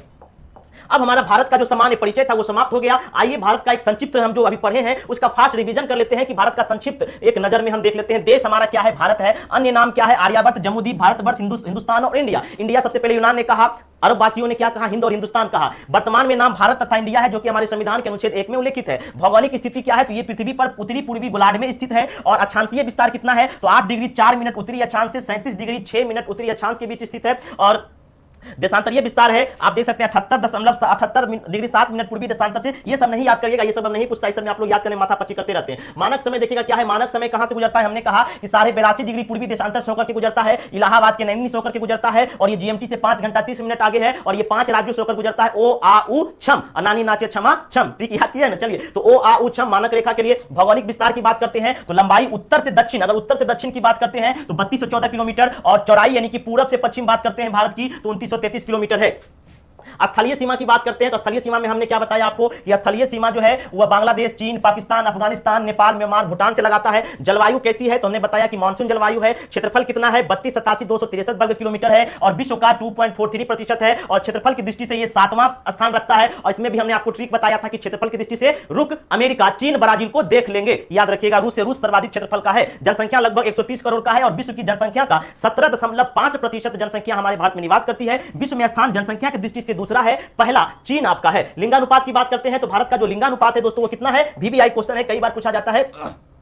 लिंगानुपात 943 प्रति 1000 पुरुष है, यानी कि भारत का लिंगानुपात 943 है, ठीक है, भारत का, है ना। चलिए सर नक्शा में दिखा दीजिए, देखिए अभी उतना समय नहीं है कि अब नक्शा में दिखाएं और रिवीजन करवाएं आपका, ठीक है, अभी रिवीजन का समय है ना। तो सिर्फ फैक्चुअल, हम शुरुआत में कहे थे सिर्फ फैक्चुअल बताएंगे, अभी आप नक्शा में दिखाइएगा और फिर उसको समझिएगा तो गया समय आपका। बस रिवीजन क्लास है, रिवीजन करिए, जहां नक्शा मैप का जरूरत पड़ रहा है वहां पे हम मैप यूज कर रहे हैं, ठीक है। चलिए, जनसंख्या घनत्व कितना है, 382 वर्ग किलोमीटर है। जनसंख्या घनत्व 382 वर्ग किलोमीटर है। साक्षरता दर कितनी है, 74.04% है। पुरुषों की साक्षरता दर 82.14, महिला का 65.46% है। राज्यों की संख्या वर्तमान में 28 राज्य हैं और 8 केंद्र शासित प्रदेश हैं। कर्क रेखा पर स्थित राज्यों की संख्या 8 है। अंतरराष्ट्रीय सीमा वाले राज्य 18 हैं। राष्ट्रीय राजमार्गों की संख्या 266 है। ये आपका भारत का एक सामान्य परिचय है जो कि आपका जो है दोस्तों समाप्त हो गया। देखिए मैप भी हम लाए हैं, ऐसा बात कि नहीं मैप नहीं लाए हैं, लेकिन जहां आवश्यकता पड़ेगा हम वहां पे मैप को आपको दिखाने का प्रयास करेंगे, ठीक है। चलिए अब देखिएगा भारत की भूगार्भिक रचना की बात करेंगे, ज्योग्राफिकल स्ट्रक्चर, है ना। चलिए भारत की भूगार्भिक रचना कि भारत की जो भूगार्भिक संरचना रही है, ज्योग्राफिकल स्ट्रक्चर रही है, वह किस प्रकार से रही है। अब इसमें कहिएगा कि सर इसको डिटेल से समझाइए, तो भारत का ज्योग्राफी स्ट्रक्चर अगर देखिएगा, भूगार्भिक संरचना अगर पढ़िएगा तो आपका 5 दिन लगेगा। ज्योग्राफी क्वेश्चन वाले बहुत भली भांति जानते होंगे कि ये कितना जो है मुश्किल वाला काम है भारत की ज्योग्राफी भूगार्भिक संरचना को समझना, ठीक है। चलिए तो याद रखिएगा, तो ये आपका भारत की भूगार्भिक संरचना है ना। आर्टिकल 37 का क्लास चल रहा है इसलिए फास्ट में चल रहा है, 37 वाले ना देखे। भारत की भूगार्भिक संरचना तो ये बहुत ही विस्तार टॉपिक है, लेकिन यहाँ पे हम शॉर्ट में समझेंगे, इसको समझने का प्रयास करेंगे। चलिए देखिएगा, भूगार्भिक संरचना में देखेंगे कि किसी भी देश की भूगार्भिक संरचना के द्वारा उस देश की विभिन्न भागों में मिलने वाली चट्टानों की प्रकृति और उसके स्वरूप की जानकारी प्राप्त होती है। यानी कि भारत में जो चट्टानों का उद्गम का क्रम रहा है, किस क्रम में कौन सी चट्टाने की उत्पत्ति हुई, इन सभी के बारे में हम भारत की भूगार्भिक संरचना में पढ़ते हैं, अध्ययन करते हैं, जिसको हम लोग जियोलॉजी कहते हैं। देखिएगा भूगार्भिक संरचना की दृष्टि से भारत को कितने भागों में बांटा गया है, तो भूगार्भिक संरचना की दृष्टि से भारत को 3 स्पष्ट भागों में बांटा गया है। आप देख सकते हैं भारत की भूगार्भिक संरचना है और इसे हमने 3 भाग में बांट दिया गया है। दक्षिण का पर्वतीय पठार, उत्तर की विशाल माला और उत्तर का विशाल पर्वतमाला और उत्तर भारत का विशाल मैदान। यानी कि अगर हम आपको इस मैप पर समझाने का प्रयास करें तो आपको मालूम होना चाहिए कि ये जो मैप है दोस्तों, हमने कहा कि जो भारत है, चलिए मैप की आगे बात करते हैं। भारत की जो भूगर्भिक संरचना है, भारत की जो भूगर्भिक संरचना है दोस्तों, इसको क्या किया गया है, तो इसको जो है दोस्तों 3 भागों में बांटा गया है। कितने भागों में? 3 भागों में। ये आप सभी जानते हैं, ये जो आपका है दोस्तों, ये क्या है, उत्तर है। तो उत्तर पहला क्या बांटा गया है, दक्षिण का प्रायद्वीपीय पठार, यानी कि ये जो भाग एरिया आप देख रहे हैं, ये सारा जो है ये प्रायद्वीपीय पठार का एरिया है। ये वाला एरिया आपका दक्षिण का प्रायद्वीपीय पठार है, जो दक्षिणतम भाग में आता है। ठीक है, इसके ठीक ऊपर आप देखिएगा तो ये वाला उत्तर का जो एरिया है, पूरा उत्तर का मैदानी भाग है, और सबसे ऊपर वाला जो एरिया है, जो ये वाला एरिया है दोस्तों, ये सारा का सारा आपका क्या है, पर्वतीय भाग है। तो 3 भाग में इसे हम बांटते हैं। आई होप आप समझ गए होंगे। चलिए ठीक है, आइए तो पहले हम देखेंगे दक्षिण का प्रायद्वीपीय पठार, फिर उत्तर की विशाल पर्वतमाला और उत्तर भारत का विशाल मैदानी भाग। आइए देखते हैं, चलिए देखिएगा। तो दक्षिण का प्रायद्वीपीय पठार, भारत में सबसे पहले जो निर्माण हुआ है वह दक्षिण का प्रायद्वीपीय पठार का ही निर्माण हुआ है। यानी कि उत्पत्ति की दृष्टि से अगर हम बात करते हैं दोस्तों, उत्पत्ति की दृष्टि से बात अगर हम करते हैं तो यह प्रायद्वीपीय पठार जो है ये सर्वाधिक पुराना है। सबसे पहले भारत के इसी भाग का निर्माण हुआ है। किस भाग का? प्रायद्वीपीय पठार का। उत्पत्ति, हिमालय की उत्पत्ति तो बहुत बाद में हुई है, लेकिन यह प्रायद्वीपीय पठार की उत्पत्ति सर्वाधिक क्या है, पुराना है। ठीक है, तो देखिएगा, तो दक्षिण का प्रायद्वीपीय पठार यह गोंडवाना लैंड का ही एक भाग है। जिस समय गोंडवाना लैंड हुआ करता था उसी समय का एक भाग है। अब दोस्तों माफी चाहूंगा, अभी समय नहीं है कि आपको गोंडवाना लैंड हम समझाएं। ये प्री कैम्ब्रियन काल के बाद से ही यह भाग जो है वो कभी भी पूर्णतः समुद्र में नहीं डूबा। यानी कि जो दक्षिण का जो प्रायद्वीपीय पठार है, ये प्री कैम्ब्रियन काल से ही कभी भी समुद्र में नहीं डूबा, जिसके कारण इसकी उत्पत्ति हुई। यह आर्कियन युग के आग्नेय चट्टानों से निर्मित है। कई बार पूछा जाता है दोस्तों कि दक्षिण का जो प्रायद्वीपीय पठार है वह किस चट्टानों से निर्मित है, तो यह आग्नेय चट्टान से निर्मित है। दक्षिण का प्रायद्वीपीय पठार आग्नेय चट्टान से स्थित है, और यह आर्कियन युग के आग्नेय चट्टान से स्थित है। इसमें नीस और शिस्ट के रूप में अत्यधिक जो मात्रा है वो पाई जाती है। प्रायद्वीपीय भारत की संरचना निम्न चट्टान क्रम में पाई जाती है। प्रायद्वीपीय भारत को भी हम लोग कई भागों में बांटते हैं। यानी कि जो प्रायद्वीपीय पठार है, हमने कहा प्रायद्वीपीय पठार जो है, यानी कि ये वाला जो आपका एरिया है, ये पूरा का पूरा क्या है, प्रायद्वीपीय पठार है। इस प्रायद्वीपीय पठार को भी कई भागों में बांट करके समझा जाता है। सबसे पहले जो आर्कियन क्रम की चट्टानें हैं, बिहार हिस्ट्री, बिहार के ज्योग्राफी में भी हमने ये सभी पढ़ाया था, वहां भी आपको काम आने वाला है। सबसे पहले आर्कियन क्रम की चट्टानें, फिर दूसरे नंबर पे धारवाड़ क्रम की चट्टानें की उत्पत्ति हुई, फिर कुरप्पा चट्टानें की उत्पत्ति हुई, फिर विंध्य चट्टानें की उत्पत्ति हुई, फिर गोंडवाना चट्टानें की, फिर दक्कन ट्राइब की उत्पत्ति हुई। तो दोस्तों उत्पत्ति की दृष्टि से सबसे प्राचीन चट्टानें कौन सी है? आर्कियन है कि नहीं? अगर आपसे उत्पत्ति की दृष्टि से चट्टानों का क्रम सजाने के लिए पूछा जाए तो पहले आर्कियन होगा, फिर धारवाड़ होगा, फिर कुरप्पा होगा, फिर विंध्य होगा, फिर गोंडवाना होगा, फिर जाकर के आपका दक्कन ट्रैप होगा। यानी कि सबसे पहले आर्कियन चट्टाने की उत्पत्ति हुई। आइए देखते हैं आर्कियन चट्टाने, इसलिए हमने यहां पर पहले ही ऊपर में लिख दिया है कि सबसे प्राचीन चट्टान समूह है। अगर आपसे पूछा जाए इनमें से कौन सर्वाधिक प्राचीन समूह की चट्टानें हैं, क्लियर है? बताइएगा, है ना, जल्दी से बताइएगा। अगर आपसे पूछा जाए कि इनमें से कौन जो है सबसे प्राचीन चट्टानें हैं, बताइएगा इनमें से कौन जो है सबसे प्राचीन चट्टान समूह है? दोस्तों आर्कियन चट्टानें सबसे प्राचीन है। यह भारत में पाया जाने वाला सबसे प्राचीन चट्टान समूह है। भारत में पाया जाने वाला सबसे प्राचीन चट्टान समूह कौन है? मैं बार बार पूछ रहा हूं, आप सभी कमेंट में जवाब लिखते जाइए। ठीक है, देखिएगा, तो यह भारत में पाया जाने वाला सबसे प्राचीन चट्टान समूह है। यह आग्नेय शैलों द्वारा निर्मित है। किसके द्वारा? आग्नेय शैलों द्वारा। इसमें जीवाश्म नहीं पाए जाते। ये इतनी पुरानी है कि इसमें जीवाश्म नहीं पाए जाते हैं। यह नीस और शिस्ट के रूप में निपांतरित हो चुकी है, पत्थर के रूप में निपांतरित हो चुकी है। और ये जो आर्कियन क्रम की चट्टानें हैं दोस्तों, इसका जो विस्तार है, इसका विस्तार कहां कहां है तो आप देख सकते हैं, कर्नाटक में, आंध्र प्रदेश में, तमिलनाडु में, ओडिशा में, बिहार के पठारी क्षेत्रों में भी आर्कियन चट्टानों का विस्तार है। याद रखिएगा, बिहार के पठारी क्षेत्रों में भी आर्कियन क्रम की चट्टानें हैं। जैसे गया, नवादा, है ना, गया, नवादा, बांका, जम्मू, इन सभी जिलों में बिहार के जो बिहार है वहां पर आर्कियन क्रम की चट्टानें पाई जाती है। पठारी क्षेत्र राजस्थान में भी ये उपलब्ध है। देखिए आर्कियन चट्टानें, अब मैं वाले भैया जो बोले थे समझने का कोशिश करिएगा, ये आर्कियन चट्टानें हैं, देख सकते हैं, है ना, इसी का मैप है और ये कहां कहां पाया जाता है आप सभी देख सकते हैं। चलिए, तो इन समूहों में आप देख सकते हैं, ये आपका तमिलनाडु वाला भाग है, केरल वाला भाग है, इस समय आर्कियन चट्टानें पाया जाता है ना, ये मध्य प्रदेश वाला भाग है। तो इन सभी क्षेत्रों में आप देख सकते हैं जो आपका आर्कियन चट्टानें हैं ये पाया जाता है। और आर्कियन चट्टानें उत्पत्ति की दृष्टि से सर्वाधिक क्या है? पुराना है। आर्कियन चट्टानें उत्पत्ति की दृष्टि से सर्वाधिक क्या है? पुराना है। इसमें निम्न प्रकार की चट्टानें पाई जाती है, नीस हो गया, ग्रेनाइट हो गया, शिस्ट हो गया, मार्बल हो गया, क्वार्टज हो गया, ये सभी एक प्रकार का पत्थर होते हैं, ये खनिज होते हैं जो कि पाए जाते हैं। दूसरा देखिएगा धारवाड़ चट्टानें। धारवाड़ चट्टानें देखिए, कहने का क्या मतलब है कि धारवाड़ चट्टानें ये क्या है? दूसरी क्रम की चट्टानें हैं। पहले क्रम में आपका आर्कियन हो गया, दूसरे क्रम में धारवाड़ चट्टानें हो गई। तो धारवाड़ चट्टानें क्या है? धारवाड़ क्रम की चट्टानें की उत्पत्ति कर्नाटक के धारवाड़ और शिमोगी जिले में हुई है। आपसे कई बार पूछा जाता है कि धारवाड़ क्रम की चट्टानें कहां पाई जाती है? तो याद रखिएगा कर्नाटक के जो आसपास सुदूरवर्ती क्षेत्र है वहां पे धारवार क्रम की चट्टानें पाई जाती है। यह प्रायद्वीपीय और बाह्य प्रायद्वीपीय दोनों ही क्षेत्रों में पाई जाती है। यह परतदार चट्टानें होती है और इसमें भी जीवाश्म नहीं पाए जाते हैं। यानी कि शुरुआत का आर्कियन जो कि सबसे प्राचीन क्रम की चट्टानें थी उसमें भी जीवाश्म नहीं पाया गया। धारवार क्रम की चट्टानें जो कि कर्नाटक में है विशेष रूप से उसमें भी जीवाश्म नहीं पाया जाता है। भारत के सर्वाधिक खनिज भंडार इसी क्रम के चट्टानों में मिलते हैं, जैसे लौह अयस्क। याद रखिएगा भारत के जो सर्वाधिक खनिज भंडार है वह किस क्रम के चट्टानों में मिलते हैं? जल्दी से कमेंट करके बताइए। क्वेश्चन आपसे पूछा जा सकता है निम्नलिखित में से किस क्रम की चट्टानों में सर्वाधिक खनिज का भंडार पाया जाता है ना? विकल्प में रहेगा आर्कियन क्रम की चट्टानें, धारवार क्रम की चट्टानें, विंध्य क्रम की चट्टानें, गोंडवाना ट्रैंक की चट्टानें। बताइएगा किस क्रम की चट्टानें में सर्वाधिक जो है, किस क्रम की चट्टानें में सर्वाधिक खनिज पाया जाता है? खनिजों का सर्वाधिक मात्रा पाया जाता है। जो लोग लाइव नहीं देख रहे हैं उनसे बड़ा सख्त हिदायत है, बाद में नहीं कहिएगा कि सर ज्योग्राफी पढ़ा दीजिए, है ना। पढ़ा रहे हैं तो बहुत सारे लोग मजा मार रहे हैं, इधर उधर टाइम पास कर रहे हैं, बाद में फिर नहीं पढ़ाएंगे। याद रखिएगा इतना हम आपके लिए मेहनत करते हैं और आप लोग क्लास नहीं देखते हैं, इससे बड़ी क्या बात हो सकती है। तो सर्वाधिक खनिज भंडार धारवार क्रम की चट्टानों में पाई जाती है, जैसे लौह अयस्क, आपका तांबा, स्वर्ण इत्यादि। तीसरा देखिएगा कुरप्पा की चट्टानें। कुरप्पा क्रम की चट्टानें उत्पत्ति की दृष्टि से ये तीसरे क्रम की चट्टानें हैं दोस्तों।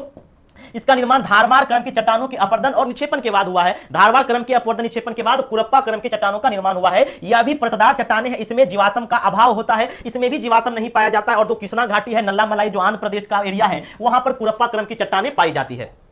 उसके बाद देखिएगा विंध्य चट्टानें। विंध्य चट्टानें की बात करते हैं तो देखिएगा विंध्य चट्टानें का निर्माण जो हुआ है कुरप्पा के बाद हुआ है। फिर से हम बताते हैं, पहला आर्कियन, दूसरा क्या हुआ धारवार, तीसरा कुरप्पा और चौथे क्रम की चट्टानें हैं विंध्य चट्टानें। कुरप्पा क्रम की चट्टान के बाद विंध्य चट्टानों का निर्माण हुआ है। विंध्य क्रम की चट्टानें परतदार चट्टानों में बलुआ पत्थर मिलते हैं। विस्तार क्या है? इसका विस्तार राजस्थान के चित्तौड़गढ़ से बिहार तक है। मतलब बिहार में भी विंध्य क्रम की चट्टानें पाई जाती है। याद रखिएगा बिहार में भी विंध्य क्रम की चट्टानें पाई जाती है। और इसका जो है राजस्थान से बिहार तक, मध्य प्रदेश में भी इसका कुछ भाग है विंध्यवन श्रेणी का, और सासाराम क्षेत्र तक ये फैला हुआ है। बिहार के सासाराम क्षेत्र तक ये फैला हुआ है, राजस्थान के चित्तौड़गढ़ से। इस चट्टानों का एक बड़ा भाग दक्कन ट्रैप से ढका हुआ है। और इसी चट्टानों में पन्ना मध्य प्रदेश और गोलकुंडा में हीरे की भी खान मिलता है। तो सर्वाधिक बहुमूल्य वस्तु किस क्रम की चट्टानों में पाई जाती है? सर्वाधिक बहुमूल्य वस्तु किस क्रम की चट्टानों में मिलती है? क्लियर है? चलिए मध्यकालीन भारत के इतिहास, प्राचीन भारत के इतिहास भी पढ़ा दीजिए।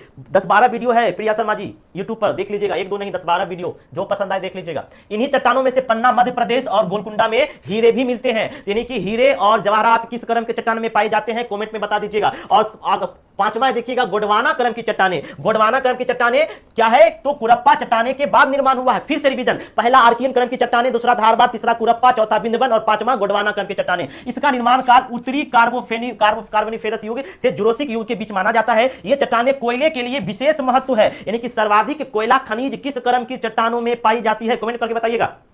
सर्वाधिक कोयले के खनिज किस क्रम के चट्टानों में पाई जाती है? आज अंत तक जो टिकेगा वही कप लेकर के जाएगा, विजेता वही होता है दोस्तों जो आखिरी सांस तक युद्ध में डटे रहता है। जो चोर होते हैं, जो कायर होते हैं, वह युद्ध के मैदान से ही भाग जाते हैं। आज की आपकी अंतिम परीक्षा है और इस अंतिम परीक्षा में हम देखेंगे कितने लोग हमारे साथ हैं। जो साथ है यकीनन वो सफल होंगे और अपना परचम लहरा करके आएंगे, ये हमारा वादा है दोस्तों। ठीक है, तो सभी लोग साथ बने रहेंगे, जोश, ऊर्जा और इसी एनर्जी के साथ मैं पढ़ाता रहूंगा जब तक है आपके लिए है, आपसे बने हैं और आपके लिए पढ़ाते रहेंगे। ठीक है, चलिएगा। इसका निर्माण काल कार्बोनिफेरस युग में हुआ है। ये चट्टानें कोयले के लिए विशेष महत्व रखती है। तो कोयला सर्वाधिक कहां पाया जाता है? गोंडवाना क्रम की चट्टानें में पाया जाता है। और इसी गोंडवाना क्रम की जब चट्टानें की उत्पत्ति हुई तो सबसे पहले इसी में रेंगने वाले जीवों का विकास हुआ, मछलियों का विकास हुआ। यानी कि इस क्रम की चट्टानें में जीवों का आभास मिलना शुरू हो गया। ठीक है, चलिए।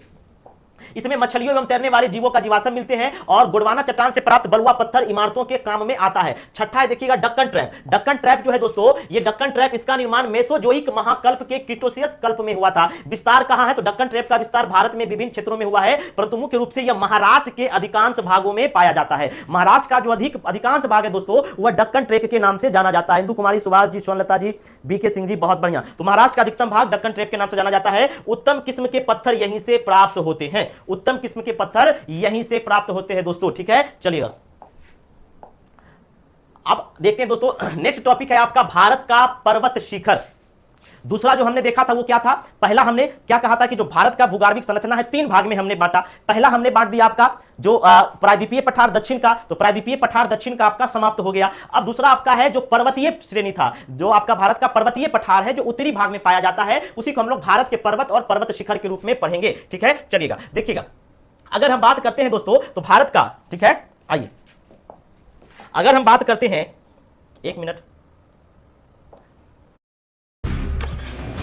When a surge of power meets an aerodynamic frame, a new SUV is born.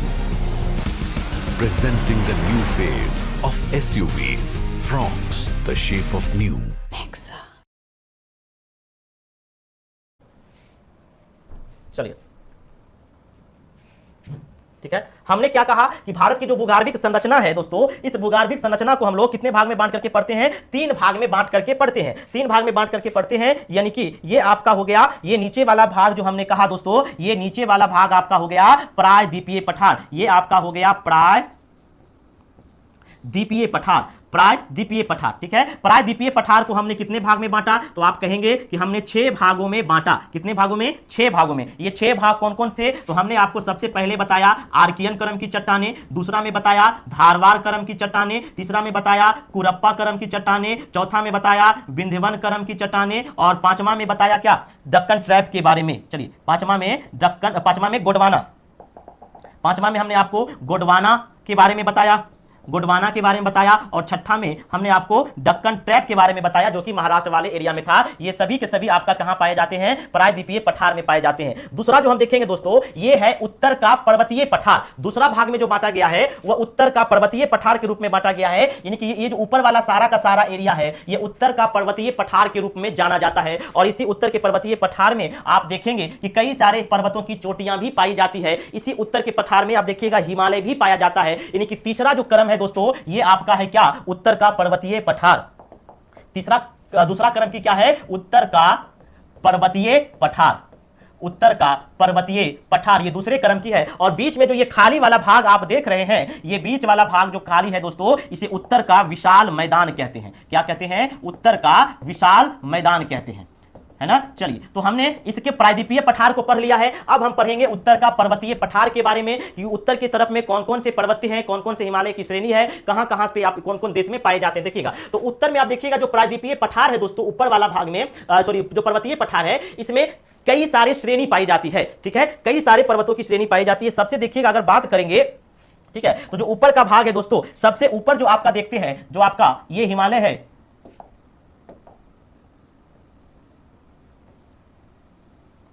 ठीक है, ये आपका क्या है? ये आपका हिमालय है दोस्तों। तो अगर हम देखेंगे तो इसमें जो क्रम की पाई जाती है उसको सीरीज से देखेंगे। सीरीज से ट्रिक याद रखिएगा। ट्रिक क्या है? तो ट्रिक याद रखिएगा, ट्रिक है दोस्तों टबलस, TWLS, टबलस क्या रखिएगा? TWLS, TWLS, टबलस। टी का मतलब हो गया दोस्तों ट्रांस हिमालय, टी का मतलब ट्रांस हिमालय, डब्ल्यू से हो गया आपका वृहद हिमालय, और एल से हो गया आपका लघु हिमालय, और एस से हो गया आपका शिवालिक। याद रखिएगा, एस से क्या हो गया? शिवालिक। तो ट्रिक याद रखिएगा, काम आता है, क्योंकि कई बार उत्तर से दक्षिण सजाने के लिए कहा जाता है कि उत्तर से दक्षिण जो है वह हिमालयों के क्रम को जो है सजाइए। तो याद रखिएगा, उत्तर से दक्षिण ट्रिक क्या है दोस्तों? टबलस, टबलस, टबलस याद रखिएगा। टी से ट्रांस हिमालय हो गया, डब्ल्यू से वृहद हिमालय हो गया, एल से लघु हिमालय हो गया, और एस से शिवालिक हो गया, ठीक है। अब देखिएगा, अब इसको हम देखते हैं। तो ट्रांस वाला जो एरिया है दोस्तों, ये सबसे ऊपर है, जो ट्रांस हिमालय का भाग है ये सबसे ऊपर है, यानी कि ट्रांस हिमालय जो है वो देखिएगा सबसे ऊपर जो पाया जाएगा दोस्तों, ये ट्रांस हिमालय वाला भाग है, ये सबसे ऊपर है। और ये इतना ऊपर है, इतना ऊपर है दोस्तों कि यहां पहुंचना बहुत ही क्या है? मुश्किल है। तो ये ट्रांस हिमालय सबसे ऊपर, अगर ऊपर से देखेंगे, ये आपका हो गया कौन? उत्तरी, और ये हो गया दक्षिण। तो अगर उत्तर से देखा जाए, उत्तर से दक्षिण का क्रम देखा जाए, तो उत्तर से दक्षिण के क्रम में जो सबसे पहले आएगा वो कौन आएगा दोस्तों? तो ये आपका आएगा ट्रांस आएगा। सबसे पहले कौन आएगा? ट्रांस आएगा। ट्रांस के बाद जो दूसरा आएगा दोस्तों, ट्रांस के बाद जो दूसरा आएगा, ये दूसरा क्या कहलाएगा? तो ये वृहद कहलाएगा, वृहद हिमालय कहलाएगा। और तीसरा जो आएगा, इसके बाद जो आपका तीसरा आएगा, ये तीसरा जो आएगा दोस्तों, ये तीसरा आपका लघु हिमालय कहलाएगा। और जो आपका सबसे अंतिम वाला है चौथा, ये आपका शिवालिक कहलाएगा, जो कि हमारे कई बिहार के राज्य भी, बिहार के जिले भी सीमा साझा करते हैं, और भारत के भी कई राज्य सीमा साझा करते हैं शिवालिक का। तो सबसे हिमालय का अगर उत्तर से दक्षिण देखा जाए तो सबसे निचली पेटी किसका है? शिवालिक का। अगर आप हिमालय को देखते हैं दोस्तों, है ना, तो सबसे निचली पेटी किसका है? तो ये शिवालिक का है। अगर आप दक्षिण से उत्तर देखते हैं, नीचे से उत्तर देखते हैं, तो पहले शिवालिक आएगा, फिर लघु हिमालय आएगा, फिर वृहद हिमालय आएगा, फिर ट्रांस हिमालय आएगा। समझ रहे हैं बात को? तो ये आपका ट्रिक है, याद रखिएगा, टबलस, ट्रांस हिमालय, वृहद हिमालय, लघु हिमालय और शिवालिक। अब कहिएगा हिमालय की उत्पत्ति कैसे हुई? तो दोस्तों बहुत विस्तृत कहानी है, ऑप्शनल में आप लोग पढ़िएगा। हिमालय की उत्पत्ति की बहुत जो है विस्तृत कहानी है, आपको यहां से जानना जरूरी नहीं है। बस ये समझ लीजिए कि पूर्व में एक तेथिस सागर हुआ करता था दोस्तों, है ना, एक पेंजिया द्वीप हुआ करता था जो दो द्वीपों से जो है लगा हुआ था, इसके बीच में एक तेथिस सागर हुआ करता था। इन द्वीपों ने इस पर प्रभाव डाला, दबाव लगाया और इसकी मलबा जो है, इनकी जो क्षेत्र है, ये यहां पे आकर के क्या कर दिया, हिमालय की उत्पत्ति कर दिया। ठीक है, तो तेथिस सागर से ही, पूर्व में तेथिस सागर था, उसी से हिमालय का उत्पत्ति हुआ है। ठीक है, आइए। माननीय प्रधानमंत्री जी महोदय, मेरा नाम कोमल शर्मा है। मैं राजकीय बालिका उच्च माध्यमिक विद्यालय बगरू जयपुर कक्षा 12वीं की छात्रा हूँ। मेरा प्रश्न आपसे ये था कि मेरे एक सहपाठी का एक पेपर अच्छा नहीं गया है, तो मैं उसे दिलासा कैसे दूं? परीक्षा से जुड़े ऐसे सवाल आपको भी परेशान करते हैं? परीक्षा के दिनों के लिए कैसे करें खुद को तैयार? ऐसे सवालों का जवाब पाने के लिए बनिए परीक्षा पे चर्चा का हिस्सा। आपको मिल सकता है प्रधानमंत्री नरेंद्र मोदी के साथ सीधे संवाद का मौका। अधिक जानकारी के लिए विजिट करें innovateindia.mygov.in।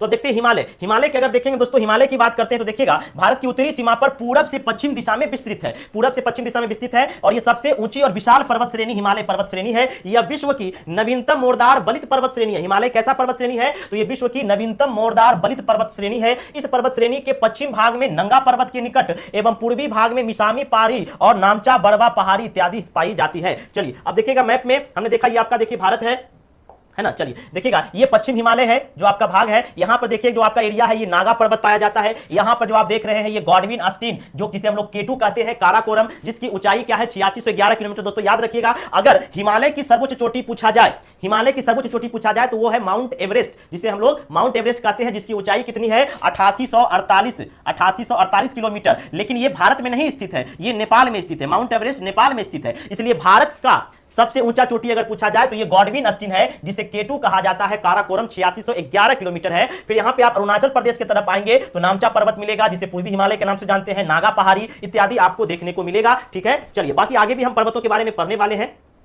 चलिए अब देखिएगा, उत्तर के पर्वतीय क्षेत्र को हमने क्या कहा, तो उत्तर के पर्वतीय क्षेत्र को 4 प्रमुख क्षेत्रों में बांटा गया है। ट्रिक भी हमने लिख दिया है तबलस। टी का मतलब ट्रांस, डब्ल्यू का मतलब विरिध, एल का मतलब लघु और एस का मतलब क्या, शिवालिक। तो ट्रांस हिमालय क्षेत्र, विरिध हिमालय क्षेत्र, लघु हिमालय क्षेत्र और शिवालिक। ट्रांस हिमालय सबसे ऊपर हो गया, शिवालिक सबसे नीचे हो गया। ट्रांस हिमालय की बात करते हैं तो इसे ट्रांस हिमालय को ही महान हिमालय भी कहा जाता है। याद रखिएगा, ट्रांस हिमालय को ही हिंदी में महान हिमालय कहा जाता है, तो कंफ्यूज नहीं करिएगा।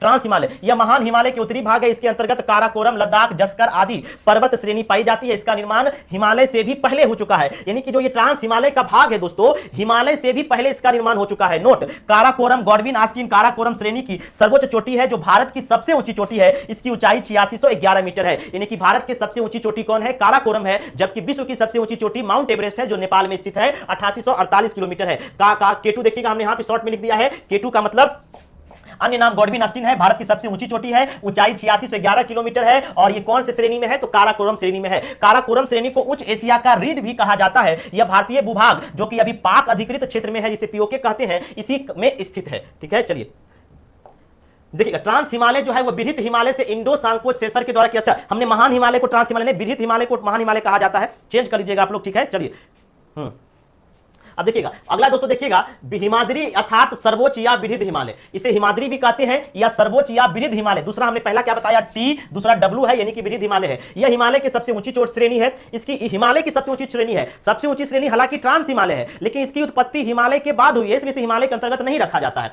इसकी औसतन ऊंचाई 6000 मीटर है, चौड़ाई 190 किलोमीटर है। विश्व के प्राय सभी महत्वपूर्ण शिखर इसी श्रेणी में आते हैं। जितने भी विश्व के प्रमुख शिखर हैं वो किसके श्रेणी, कौन से श्रेणी का उदाहरण है दोस्तों, बृहद हिमालय का उदाहरण है। किसका, बृहद हिमालय का।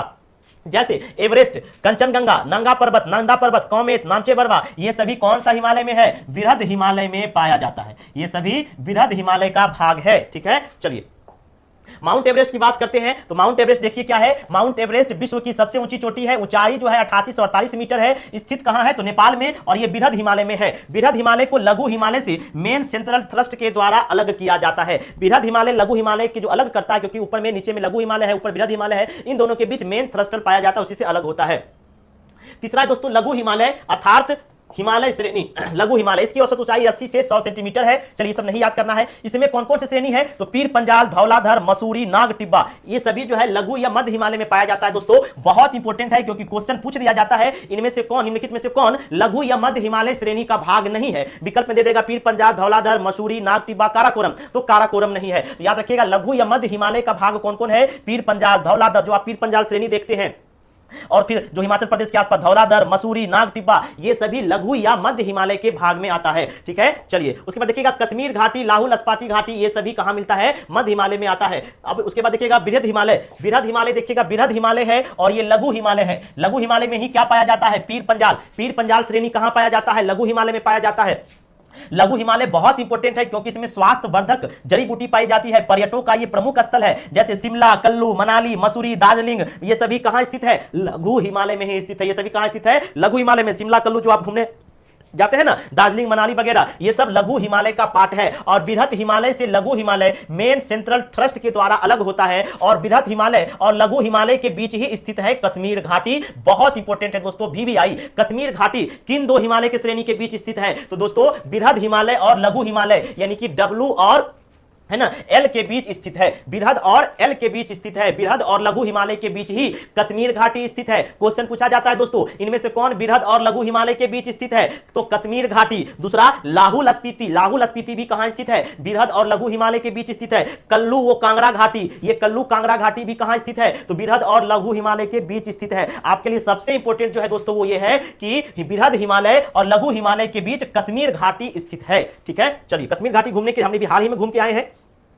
चौथा जो सबसे नवीन श्रेणी है, जो सबसे निचली श्रेणी है, वह है शिवालिक श्रेणी अर्थात निम्न बाह्य हिमालय। शिवालिक श्रेणी को ही बाह्य हिमालय कहा जाता है क्योंकि यह सबसे बाहरी परत है, सबसे नीचे से बाहरी परत है। तो यह हिमालय के सबसे बाहरी एवं दक्षिणतम श्रृंखला है, मतलब सबसे निचली। दक्षिणतम कहने का मतलब कि उत्तर से दक्षिण सबसे निचली श्रृंखला है, हिमालय का सबसे नवीन श्रेणी है। हिमालय के सबसे नवीन श्रेणी कौन है, शिवालिक है। आपसे क्वेश्चन पूछा जाए दोस्तों कि इनमें से कौन हिमालय का सबसे नवीन श्रेणी है, तो शिवालिक है। और अगर आपसे पूछा जाए इनमें से कौन हिमालय के सबसे प्राचीन श्रेणी है, जल्दी से बताइएगा, इनमें से कौन हिमालय के सबसे प्राचीन श्रेणी है, तो ट्रांस हिमालय, टबलस, याद रखिएगा टबलस, T से ट्रांस, W से बृहद, L से लघु और S से शिवालिक, ये क्रम है। ठीक है, चलिए ऊंचाई और चौड़ाई से मतलब नहीं है। और देखिएगा शिवालिक और लघु हिमालय के मध्य में ही बहुत इंपॉर्टेंट चीज है, देखिएगा क्या कि शिवालिक और लघु हिमालय के मध्य ही कई घाटी पाई जाती है। जिस तरह से आपने देखा कि बृहद हिमालय और लघु हिमालय के बीच कई सारे घाटी पाया गया, जिसमें लाहौल स्पीति था, कश्मीर घाटी था, उसी प्रकार से शिवालिक और लघु हिमालय के बीच भी कई घाटी पाई जाती है। जैसे जो आप देहरादून, हरिद्वार देख रहे हैं, ये शिवालिक और लघु हिमालय के बीच स्थित है। शिवालिक के निचले भाग को तराई कहते हैं। शिवालिक का जो निचला भाग है वह तराई कहलाता है। जो नेपाल के क्षेत्र के सीमा वाला एरिया है उसे नेपाल का तराई भाग कहते हैं, जो बिहार के क्षेत्र में भी आता है ना। आप लोग पढ़े होंगे ना कि महात्मा बुद्ध का जो जन्म हुआ है वह नेपाल की तराई में लुम्बिनी नामक गांव में हुआ है। तो यही शिवालिक का जो सबसे निचला भाग है वह तराई कहलाता है। यह दलदली और वनच्छादित प्रदेश है, याद रखिएगा, है ना।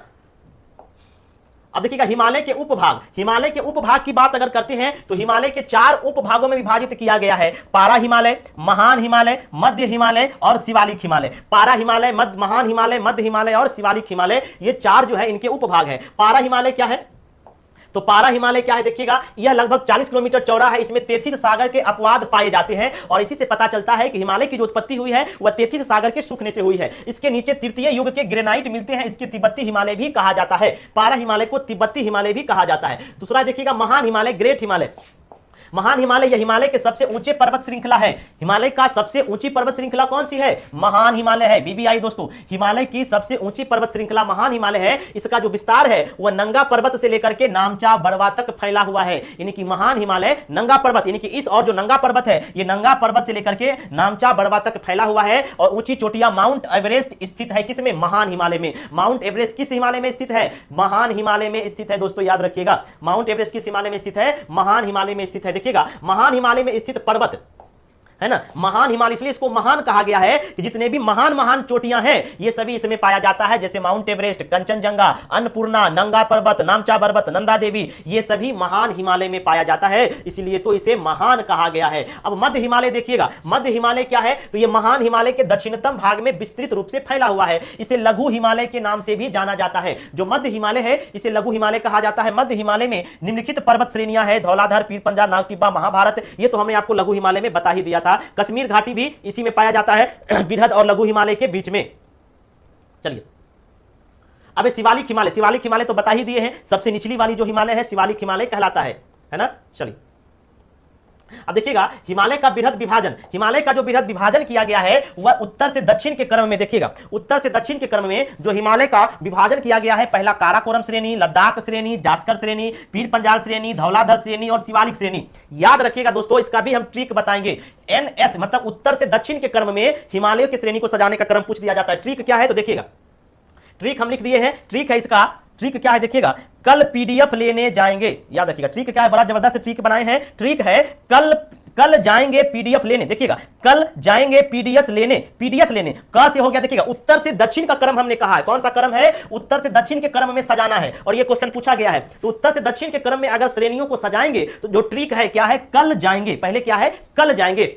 देखिएगा क से हो गया काराकोरम श्रेणी, ये वाला भाग काराकोरम श्रेणी है, ये जो आप देख रहे हैं ये कौन सा भाग है, काराकोरम श्रेणी है। फिर देखिए ल से हो गया लद्दाख श्रेणी, कल, क से काराकोरम, ल से लद्दाख, और फिर ये देखिए आपका ये लद्दाख श्रेणी हो गया। ये वाला भाग आप देख लीजिए, ये जास्कर श्रेणी, जाएंगे यानी कि जा से जास्कर हो गया, यानी कि ये तीन गो जो है ये उत्तर से दक्षिण मिला लीजिए। उसके बाद चौथा कौन है तो देखिएगा चौथा आपका है ये वाला पीर पंजाल, है ना। तो कल जाएंगे, क से काराकोरम, ला से लद्दाख और जा से जास्कर, पीडीएस लेने, पी से हो गया आपका पीर पंजाल, इसको इधर भी लिख सकते हैं। फिर ये हो गया आपका धौलाधर और ये हो गया आपका शिवालिक। ये आपका ट्रिक हो गया, कल जाएंगे पीडीएस लेने। मैं फिर से आपको समझा देता हूं दोस्तों, ठीक है, देखिएगा फिर से समझा देते हैं। कल जाएंगे पीडीएस लेने, क से काराकोरम, काराकोरम आपका ये सबसे ऊपर में, फिर ला से लद्दाख सबसे उसके बाद फिर जाएंगे यानी कि जास्कर श्रेणी, फिर उसके बाद पीडीएफ यानी कि ये वाला हो गया पीर पंजाल, ये डी यानी कि धौलाधर और एस यानी कि शिवालिक। ये ट्रिक आप याद रखिएगा, कल जाएंगे पीडीएस लेने, ठीक है। चलिए ऐसा क्वेश्चन आता है, देखिए घटना चक्र में कितना बार पूछा गया है, ये तो वही बताएगा, है ना। आइए अब ये सब आप उतना इंपॉर्टेंट नहीं है, आप नोट्स में पढ़ लीजिएगा, बाकी हम दूसरा देखते हैं। चलिए हाँ, अब देखिए क्या है, पूर्वोत्तर भारत की पहाड़ियां, पूर्वोत्तर भारत की पहाड़ियां को अगर देखेंगे तो पूर्वोत्तर भारत में कौन कौन से पहाड़ी पाई जाती है। सबसे पहले पूर्वोत्तर भारत है क्या, तो आप सभी जानते हैं भारत का जो पूर्वी वाला हिस्सा है, पूरब वाला जो अरुणाचल प्रदेश वाला जो हिस्सा है उसी को पूर्वोत्तर भारत कहते हैं। इसमें कई सारी पहाड़ी पाई जाती है ना। इन पहाड़ियों को अगर आप देखना चाहेंगे तो आप देख सकते हैं, यहां पर हमने एक फिगर बनाया है इन पहाड़ियों के बारे में। इन पहाड़ियों को अगर आप देखना चाहेंगे तो आप देख सकते हैं, जैसे देखिएगा अरुणाचल प्रदेश में कौन कौन से पहाड़ी पाए जाते हैं, तो डाफला पहाड़ी है, मीरी पहाड़ी है, ओबोर पहाड़ी है, मिसमी पहाड़ी है ना। और उसके बाद फिर देखिएगा मेघालय में कौन कौन से है, गारो, खासी, जयंती, ये मेघालय में है। कई बार पूछा जाता है गारो, खासो, जयंती किस राज्य में पाया जाता है, या निम्नलिखित में से कौन सा जो पहाड़ है, जो पहाड़ी है मेघालय में नहीं पाया जाता है, तो गारो, खासी, जयंती मेघालय में पाया जाता है ना। तो ये कई सारे है। आप देखिएगा नागा जो है वो नागालैंड में पाया जाता है। आइए इसको विस्तार से समझते हैं।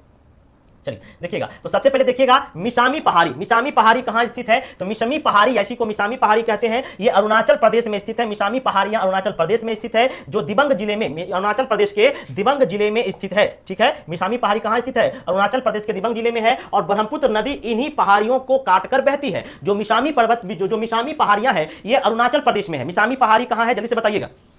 मिसामी पहाड़ी कहां है, अरुणाचल प्रदेश में है। और इन्हीं पहाड़ियों को काटकर ब्रह्मपुत्र नदी आगे बढ़ती है। पूर्वोत्तर भारत की पहाड़ियां चित्र हमने बना दिया है। चलिए उसके बाद देखिएगा ओबोर पहाड़ियां। ओबोर पहाड़ियां भी अरुणाचल प्रदेश में है। लास्ट में हम आपको ट्रिक भी बताएंगे। ओबोर पहाड़ियां भी कहां है, अरुणाचल प्रदेश में ही स्थित है। यह अरुणाचल प्रदेश में चीन की सीमा के पास स्थित है। शुभनासरी नदी इसे मीरी पहाड़ी से अलग करती है। यानी कि जो ओबोर पहाड़ी है और जो आपका मीरी पहाड़ी है, इसको कौन सी नदी अलग करती है, शुभनासरी नदी। और यह बांस एवं चीड़ के वृक्षों से आच्छादित है। तीसरा देखिएगा मीरी पहाड़ी। मीरी पहाड़ी भी अरुणाचल प्रदेश में ही स्थित है। तो ओबोर पहाड़ी, मिसामी पहाड़ी और मीरी पहाड़ी, ये भी मीरी पहाड़ी भी कहां स्थित है, जल्दी से कमेंट करके आप लोग बताइए। मीरी, जितने लोग हैं सभी लोग कमेंट करिएगा।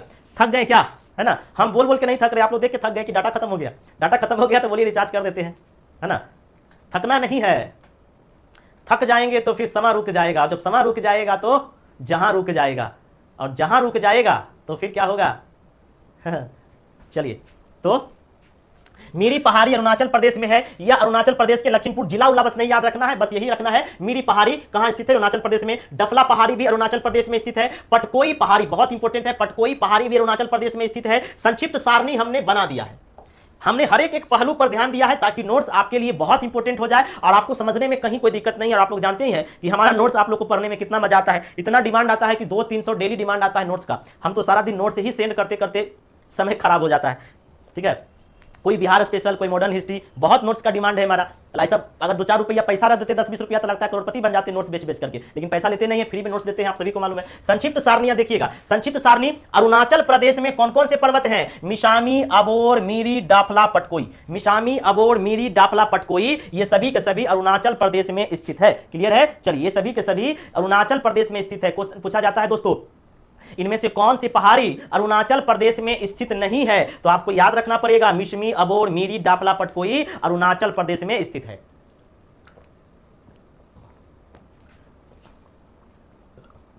नोट्स कहां मिलेगा? नोट्स के लिए नंबर नोट कर लीजिए, नोट्स मिल जाएगा 7909014952। तो चलिए, मात्र 94 को लाइक हुआ है अभी तक, बताइए बदलने वाली बात है? कुमार विक्रम जी हर दिन क्लास लेते हैं और बहुत सारा क्लास ले चुके हैं, सिलेबस तो गर्दा गर्दा उड़ा दिए हैं पढ़ा करके, है ना। चलिए, तो शेयर करिए, बताइए, इतना धमाकेदार क्लास है, इतना कम लोग देख रहे हैं, शेयर करिए फटाफट आप लोग। आइए अब देखिएगा मेघालय की पहाड़ी। तो मेघालय की पहाड़ी कौन कौन से? हमने क्या कहा? गारो, खासी, जयंती, बस 3 को याद रखना है। गारो, खासी, जयंती, ये 3 जो है वो मेघालय में पाया जाता है। कहां पाया जाता है? मेघालय में। और यहीं पे गारो जनजाति भी पाई जाती है। गारो, खासी, जयंती जो है ये मेघालय में स्थित है और गारो, खासी नामक जनजाति भी पाई जाती है मेघालय में। ठीक है, चलती। अब देखिएगा मिजोरम की प्रमुख पहाड़ी। तो मिजोरम की जो प्रमुख पहाड़ी है कौन कौन है? तो मिजोरम में नाम से है मिजोरम, तो मिजो पहाड़ी, नाम से स्पष्ट है, मिजो, मिजो मतलब मिजोरम। तो मिजोरम भी कहां, मिजो पहाड़ी कहां स्थित है? मिजोरम में। लुसाई पहाड़ी, लुसाई पहाड़ी भी कहां स्थित है?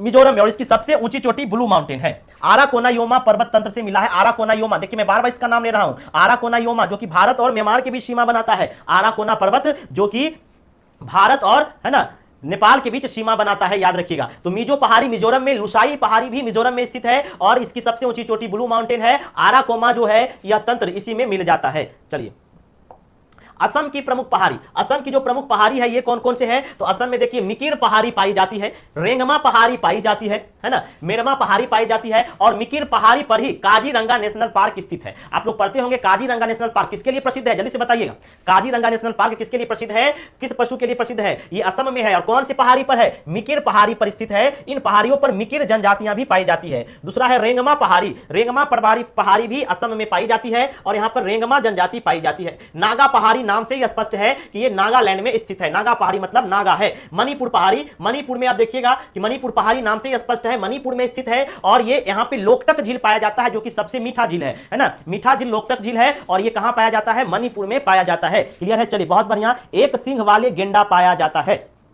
एक सिंह वाले गेंडा पाया जाता है असम काजीरंगा में। चलिए, अब देखिएगा हिमालय के सबसे ऊंचे शिखर की हमने आपको बात कर दिया है ना, फिर भी एक बार देख लीजिए, है ना। अगर माउंट एवरेस्ट की बात करते हैं 8848 मीटर, कई बुक में आपको 8850 भी दिया रहेगा, तो घबराना नहीं है। कहां स्थित है? नेपाल में है। तो अगर विश्व की सर्वाधिक ऊंची चोटी पूछा जाए तो माउंट एवरेस्ट। काराकोरम यानी कि K2 ऊंचाई है 8611 और कहां स्थित है? तो जम्मू कश्मीर, पीओके अधिकृत जो जम्मू कश्मीर है वह कहां है? पीओके अधिकृत जम्मू कश्मीर में काराकोरम है ना। और ये भारत की सबसे ऊंची चोटी है ना। और ये है देखिए कंचनजंगा, कंचनजंगा 95 से 98 और ये सिक्किम में स्थित है। कंचनजंगा भारत में स्थित, काराकोरम भारत में है लेकिन पीओके में है। भारत के क्षेत्र में स्थित सबसे ऊंची चोटी कौन है? कंचनजंगा है। फिर लहात्से है, नेपाल में है। मकालू भी आपका नेपाल में है। धौलागिरी नेपाल में है। अन्नपूर्णा भी नेपाल में है। ये सभी ऊंची चोटियां हैं।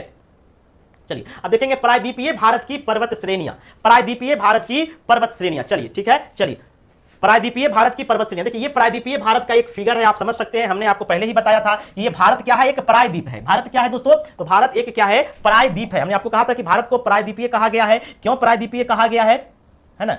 क्यों प्रायद्वीपीय कहा गया है? क्योंकि ये तीनों ओर से क्या है? समुद्र और सागरों, महासागर से घिरा हुआ है। तो ये तीन जो एरिया देख रहे हैं, इसी एरिया को प्रायद्वीपीय कहा जाता है। इसी एरिया को क्या कहा जाता है? प्रायद्वीपीय कहा जाता है। यहां पे आपका ये पूरब हो गया और ये क्या हो गया? आपका पश्चिम हो गया। तो पूरब और पश्चिम, ये पूरब और पश्चिम की बात करते हैं दोस्तों, है ना। तो यहां पे आपका पूरब में बंगाल की खाड़ी है। तो बंगाल की खाड़ी के समीप जो भारत के सबसे पूर्वी भाग में, यानी कि पूर्वी भाग में जो पाया जाने वाला तट है, इसी को हम लोग क्या कहते हैं? पूर्वी तट कहते हैं। क्या कहते हैं? इसे हम लोग पूर्वी तट कहते हैं, जो कि बंगाल के खाड़ी से सीमा साझा करता है। और ठीक उसी प्रकार से जो आपका ये वाला भाग है दोस्तों, उसी प्रकार से जो आपका ये वाला भाग है, इसी को, ये पश्चिम में है और ये अरब के सागर से सीमा साझा करता है, इसलिए इसको क्या कहते हैं? पश्चिमी तट कहते हैं। इसको पश्चिमी तट कहते हैं। पूर्वी तट और पश्चिमी तट। हमने आपको बताया था कि टोटल तट की जो लंबाई है वह 7516.6 किलोमीटर है। कितना है? 7516.6 किलोमीटर टोटल तटीय की लंबाई है। ठीक है, अब देखिएगा इन तटों के ही पास में क्या पाया जाता है, इन तटों के ही पास में एक घाट पाया जाता है और इसी को हम लोग कहते हैं, चूंकि पूर्वी तट पर पाए जाने वाले घाट को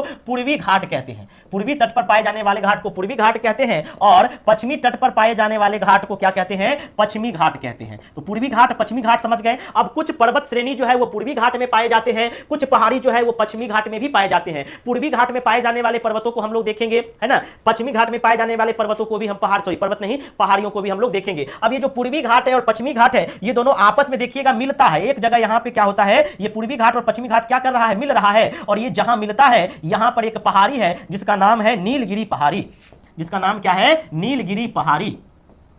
नीलगिरी पहाड़ी पर पूर्वी घाट और पश्चिमी घाट आपस में क्या होते हैं, मिलते हैं, जो तमिलनाडु केरल का हिस्सा में पाया जाता है। तो ये आप एक तरीके से प्रायद्वीप का जो है एक आपका फ्लो चार्ट है। आइए देखते हैं अब हम अपने सीजन में, चलिए।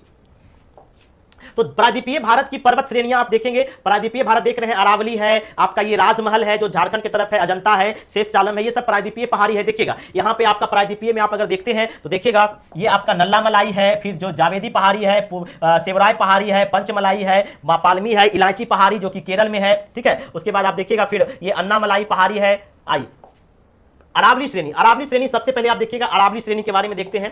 अरावली श्रेणी क्या है, तो यह विश्व की प्राचीनतम पर्वत श्रेणी है, यह विश्व की प्राचीनतम पर्वत श्रेणी में से एक है अरावली पर्वत श्रेणी। और ये नवीन पर्वत का उदाहरण नहीं है, ये प्राचीन पर्वत का उदाहरण है, ये एवं अवशिष्ट पर्वत है। इसका विस्तार दिल्ली से पालनपुर गुजरात तक है। इसका स्थानीय नाम मेवात पहाड़ी है। अरावली की सबसे ऊंची चोटी गुरु शिखर है जो माउंट आबू पहाड़ी पर स्थित है। कई बार पूछा जाता है कि अरावली की सर्वोच्च चोटी कौन है, अरावली की सर्वोच्च चोटी कौन है, गुरु शिखर है, ठीक है। यह श्रेणी तांबा, सीसा, संगमरमर इत्यादि के लिए प्रसिद्ध है। अब अरावली से निकलने वाली नदियां, अरावली से जो प्रमुख नदियां निकलती है, ये अरावली से कौन कौन नदियां निकलती है, तो देखिएगा लूनी, स्वर्णरेखा, यानी कि दो आपका प्रमुख है, लूनी और स्वर्णरेखा नदी अरावली श्रेणी से निकलती है। उसके बाद दोस्तों विंध्य श्रेणी, विंध्य श्रेणी मध्य प्रदेश में स्थित है। यह उत्तरी मैदान का प्रायद्वीपीय भारत के बीच जल विभाजक का कार्य करती है। विंध्य श्रेणी लाल बलुआ पत्थर के लिए प्रसिद्ध है और हीरे, हमने आपको बताया था हीरे की जो खान है मध्य प्रदेश में, ये भी कहां स्थित है, विंध्यवन श्रेणी में ही स्थित है। और ये लाल बलुआ पत्थर के लिए क्या है, प्रसिद्ध है, ठीक है। चलिए लाल बलुआ पत्थर के लिए प्रसिद्ध है।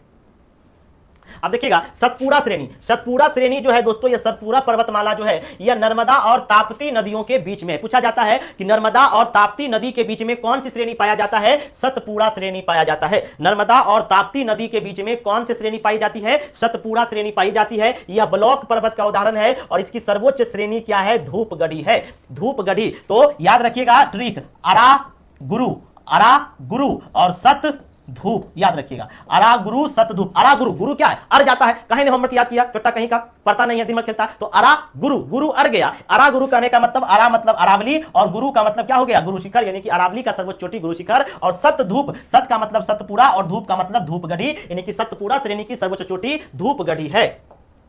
उसके बाद मैकाले श्रेणी है, तो मैकाले श्रेणी जो है ये सतपुड़ा का ही भाग है और मैकाले श्रेणी से ही क्या होता है, अमरकंटक यहां पाया जाता है, अमरकंटक का पहाड़ जहां से नर्मदा, सोन, वेन गंगा नदी आदि निकलती है। अमरकंटक से नर्मदा, सोन, वेन गंगा नदियां आदि निकलती है और मैकाले श्रेणी में ही अमरकंटक का पहाड़ पाया जाता है। उसके बाद सतमाला पहाड़ी, सतमाला पहाड़ी जो है वो मध्य प्रदेश गुजरात की सीमा के बीच स्थित है। अजंता श्रेणी महाराष्ट्र में अवस्थित है और ये महाराष्ट्र में ही अजंता की गुफा है जो गुप्तकालीन चित्रों के लिए प्रसिद्ध है। हरिश्चंद्र श्रेणी ये गोदावरी और भीमा नदी के बीच में स्थित है, ये पश्चिम घाट की सबसे ऊंची चोटी में यहां पाई जाती है। बालाघाट श्रेणी ये पश्चिम महाराष्ट्र तथा मध्य प्रदेश में स्थित है। बालाघाट कहां स्थित है, महाराष्ट्र तथा मध्य प्रदेश में स्थित है। गिरनार पहाड़ी, गौ से गिरनार, गौ से गुजरात, यानी कि गुजरात के जूनागढ़ में स्थित है और एशिया का बब्बर शेर का ये निवास स्थान है। एशिया का जो बब्बर शेर है दोस्तों, इसका निवास स्थान है गिरनार पहाड़ी, एशियाई बब्बर शेर जो मात्र एक जगह पाया जाता है, गुजरात के गिरनार पहाड़ी में। मांडव पहाड़ी, मांडव पहाड़ी भी गुजरात के काठियावाड़ प्रायद्वीप में स्थित है, यहाँ की मुख्य नदी वारदा है। तो मांडव पहाड़ी भी गुजरात में और गिरनार पहाड़ी भी गुजरात में ही पाया जाता है। कच्छ पहाड़ी भी, कच्छ का एरिया भी जो आप लोग पढ़े होंगे, कच्छ का भी एरिया गुजरात में ही पाया जाता है। महादेव पहाड़ी जो है दोस्तों ये छोटा नागपुर में पाया जाता है, ठीक है।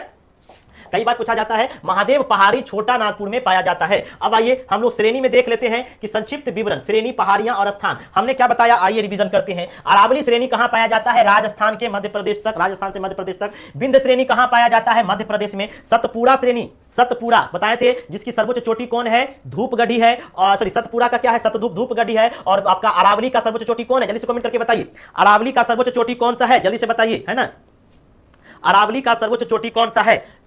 तो सतपुरा किसके बीच स्थित है? नर्मदा और ताप्ती नदी के बीच स्थित है सतपुरा श्रेणी। शतमाला श्रेणी मध्य प्रदेश गुजरात में है। अजंता श्रेणी महाराष्ट्र में है, जहां पर सैलकारी गुफा भी है, अजंता की गुफा, जहां गुप्तों की चित्रकारी के बारे में पता चलता है। बालाघाट आपका महाराष्ट्र में है। गिरनार पहाड़ी गुजरात में है। मांडव पहाड़ी गुजरात में है। कच्छ पहाड़ी गुजरात में है। महादेव पहाड़ी छोटा नागपुर में है। नल्ला मलाई पहाड़ी आंध्र प्रदेश में है। जावेदी पहाड़ी तमिलनाडु में है। अभी हम इसको मैप से भी अभी आपको बताएंगे। अब भारत की तट रेखा, ठीक है, देखिएगा भारत की तट रेखा तो बता ही दिए कि 3 और समुद्र से घिरा हुआ है। पूर्व में बंगाल खाड़ी, पश्चिम में अरब सागर, दक्षिण में हिंद सागर, आप देख सकते हैं।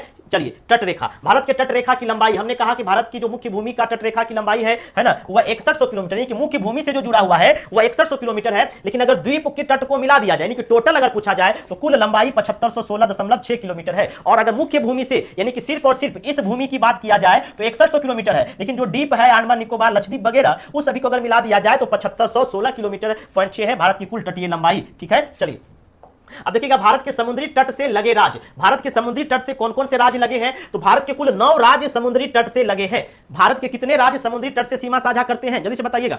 बहुत बढ़िया, गुरु शिखर कंचनवाला जी, प्रभात कुमार जी, बहुत बढ़िया। भारत के कितने राज्य जो है तटीय सीमा साझा करते हैं, समुद्र से लगे हुए हैं? 9 राज्य लगे हुए हैं। आप देख सकते हैं 9 राज्य जो है भारत के तटीय सीमा साझा करते हैं। आप देख सकते हैं पश्चिम बंगाल, ये भी तटीय सीमा साझा करते हैं। दूसरा में उड़ीसा, ये क्रम है एक तरीके से, आप मैप में भी देख सकते हैं। पश्चिम बंगाल हो गया, ओडिशा, फिर आंध्र प्रदेश, फिर तमिलनाडु। याद करिएगा, पश्चिम बंगाल, ओडिशा, आंध्र प्रदेश, तमिलनाडु। पश्चिम बंगाल, ओडिशा, आंध्र प्रदेश, तमिलनाडु, ठीक है। फिर इधर आप जाएंगे, ये सभी पूर्वी तट पर स्थित हैं, ये सभी पूर्वी तट पर स्थित हैं। अब पश्चिमी तट पर आइए, केरल, कर्नाटक, गोवा, महाराष्ट्र, गुजरात। पश्चिमी तट पर आइए, केरल, कर्नाटक, गोवा, महाराष्ट्र, गुजरात, ठीक है। याद करिए, याद ऐसे याद होगा।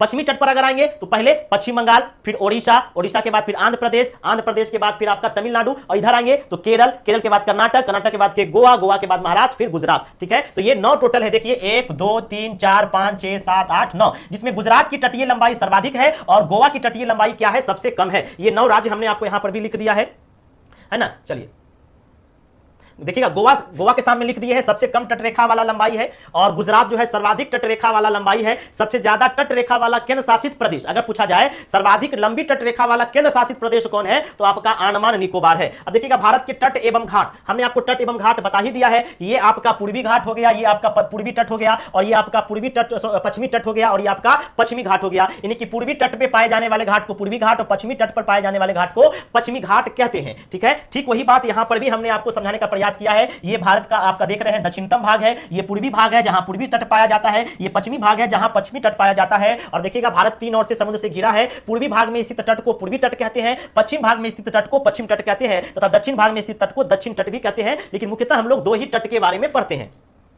देखिएगा घाट क्या है, तो 2 तरह के घाट भी पाए जाते हैं। हमने क्या कहा कि तट की तरह 2 तरह के घाट भी पाए जाते हैं, पूर्वी घाट और पश्चिमी घाट। पूर्वी घाट, पूर्वी तट पर स्थित पर्वत श्रृंखलाओं को पूर्वी घाट कहते हैं। यानी कि ये आपका देखिएगा पूर्वी तट है, और यहाँ पे जो आप पर्वत श्रृंखला देख रहे हैं इसी को हम लोग पूर्वी घाट कहते हैं। और ये आपका पश्चिमी घाट है, यहाँ पर जो पर्वत श्रृंखला पाए जाते हैं इसी को हम लोग पश्चिमी घाट कहते हैं। पश्चिमी घाट, पश्चिमी तट पर स्थित पर्वत श्रृंखलाओं को पश्चिमी घाट कहते हैं। अब नोट में हमने लिख लिया कि पूर्वी घाट को, पूर्वी जो घाट है दोस्तों, पूर्वी घाट को महेंद्रगिरी पर्वत के नाम से भी जाना जाता है, और पश्चिमी घाट को सहादरी पर्वत के नाम से जाना जाता है। पूर्वी घाट को किस पर्वत के नाम से जाना जाता है? महेंद्रगिरी पर्वत से जाना जाता है, और पश्चिमी घाट को सहादरी पर्वत पर पश्चिमी घाट को सहादरी पर्वत से जाना जाता है। अब देखिएगा मैदान की बात करते हैं तो भारत में स्थित मैदान को तटीय, पूर्व में स्थित मैदान को पूर्वी तटीय मैदान कहा जाता है, पश्चिम में स्थित तटीय मैदान को पश्चिम तटीय मैदान भी कहा जाता है। देखिएगा भारत का तटीय विभाजन, अब भारत का तटीय विभाजन अगर करेंगे तो भारत का तटीय विभाजन 2 प्रकार से किया जा सकता है। हमने आपको बताया पहले से ही कि 2 प्रकार से तटीय विभाजन किया जा सकता है। 2 प्रकार का तट पाया जाता है तो 2 ही प्रकार से विभाजन किया जाएगा। इधर वाला हिस्सा आपका हो गया पूर्वी तट यानी कि पूर्वी तटीय विभाजन, और इधर वाला हिस्सा हो गया पश्चिमी तट यानी कि पश्चिमी तटीय विभाजन।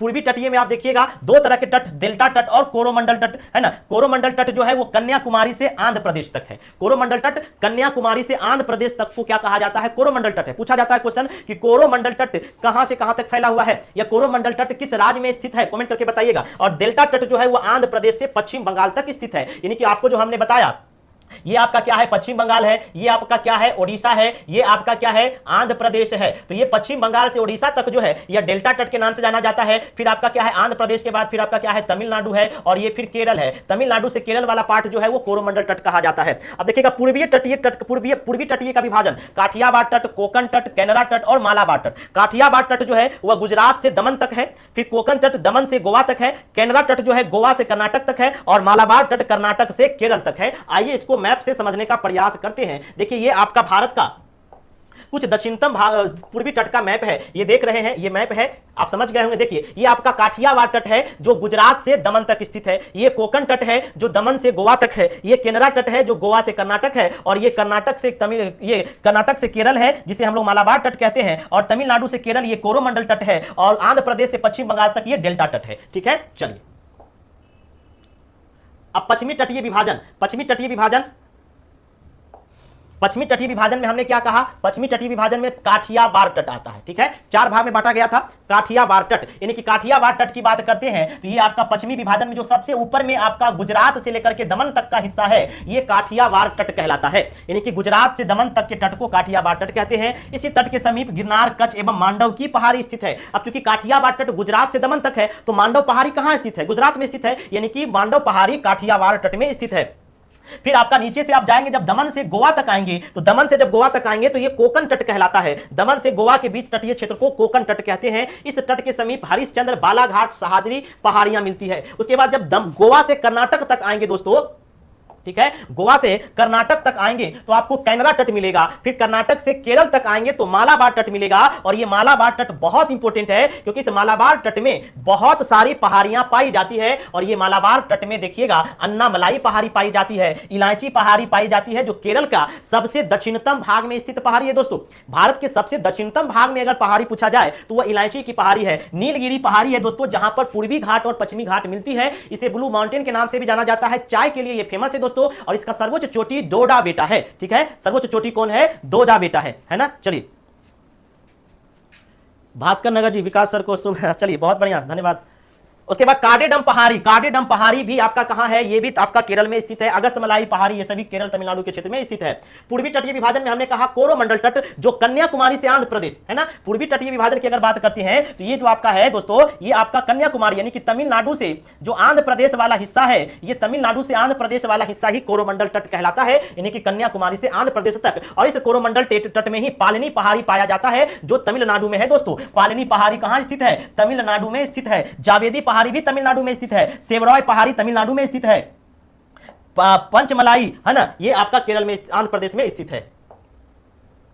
अब देखिएगा डेल्टा तट तो हमने बता ही दिया, पश्चिम बंगाल से आंध्र प्रदेश, और इसमें महेंद्रगिरी, मलाईगिरी पहाड़ी पाया जाता है। डेल्टा का निर्माण आप सभी जानते हैं कि डेल्टा का जो निर्माण होता है कैसे होता है, तो पूर्वी तटीय मैदान की नदियां जो है वो डेल्टा का निर्माण करती है। यानी कि जो पूर्वी तटीय मैदान की नदियां हैं, जो इस और की नदियां हैं, पूर्वी तटीय मैदान की नदियां ही डेल्टा का निर्माण करती है। यानी कि पूर्वी तटीय मैदान में जो भी नदी पाई जाती है वह डेल्टा का निर्माण करती है। जैसे आपका कावेरी हो गया, गोदावरी हो गया, है ना, ये सभी आपका डेल्टा का निर्माण करेगी। जबकि पश्चिमी तटीय में जो भी नदियां हैं वह एस्चुरी का निर्माण करेगी, यानी कि जिसे ज्वारमुख कहते हैं। तो पश्चिमी तटीय मैदान की नदियां एस्चुरी का निर्माण करती है, याद रखिएगा। तो डेल्टा का निर्माण किस नदी, कौन सी नदी करेगी, पूर्वी तट की नदी करेगी। जबकि एस्चुरी का निर्माण जो है, ज्वारमुख का जो निर्माण है वह पश्चिमी तट की नदी करेगी। अब पूर्वी तट की नदी में कौन कौन से नदी आएगी, इसकी चर्चा हम नदी वाले तंत्र में करेंगे। और पश्चिमी तट में 2 ही ऐसे नदी है, नर्मदा और ताप्ती, जो कि डेल्टा का निर्माण ना करके एस्चुरी का निर्माण करती है, क्योंकि ये नदियां बंगाल की खाड़ी में ना गिर करके अरब सागर में ही गिर जाती है। क्लियर है। चलिए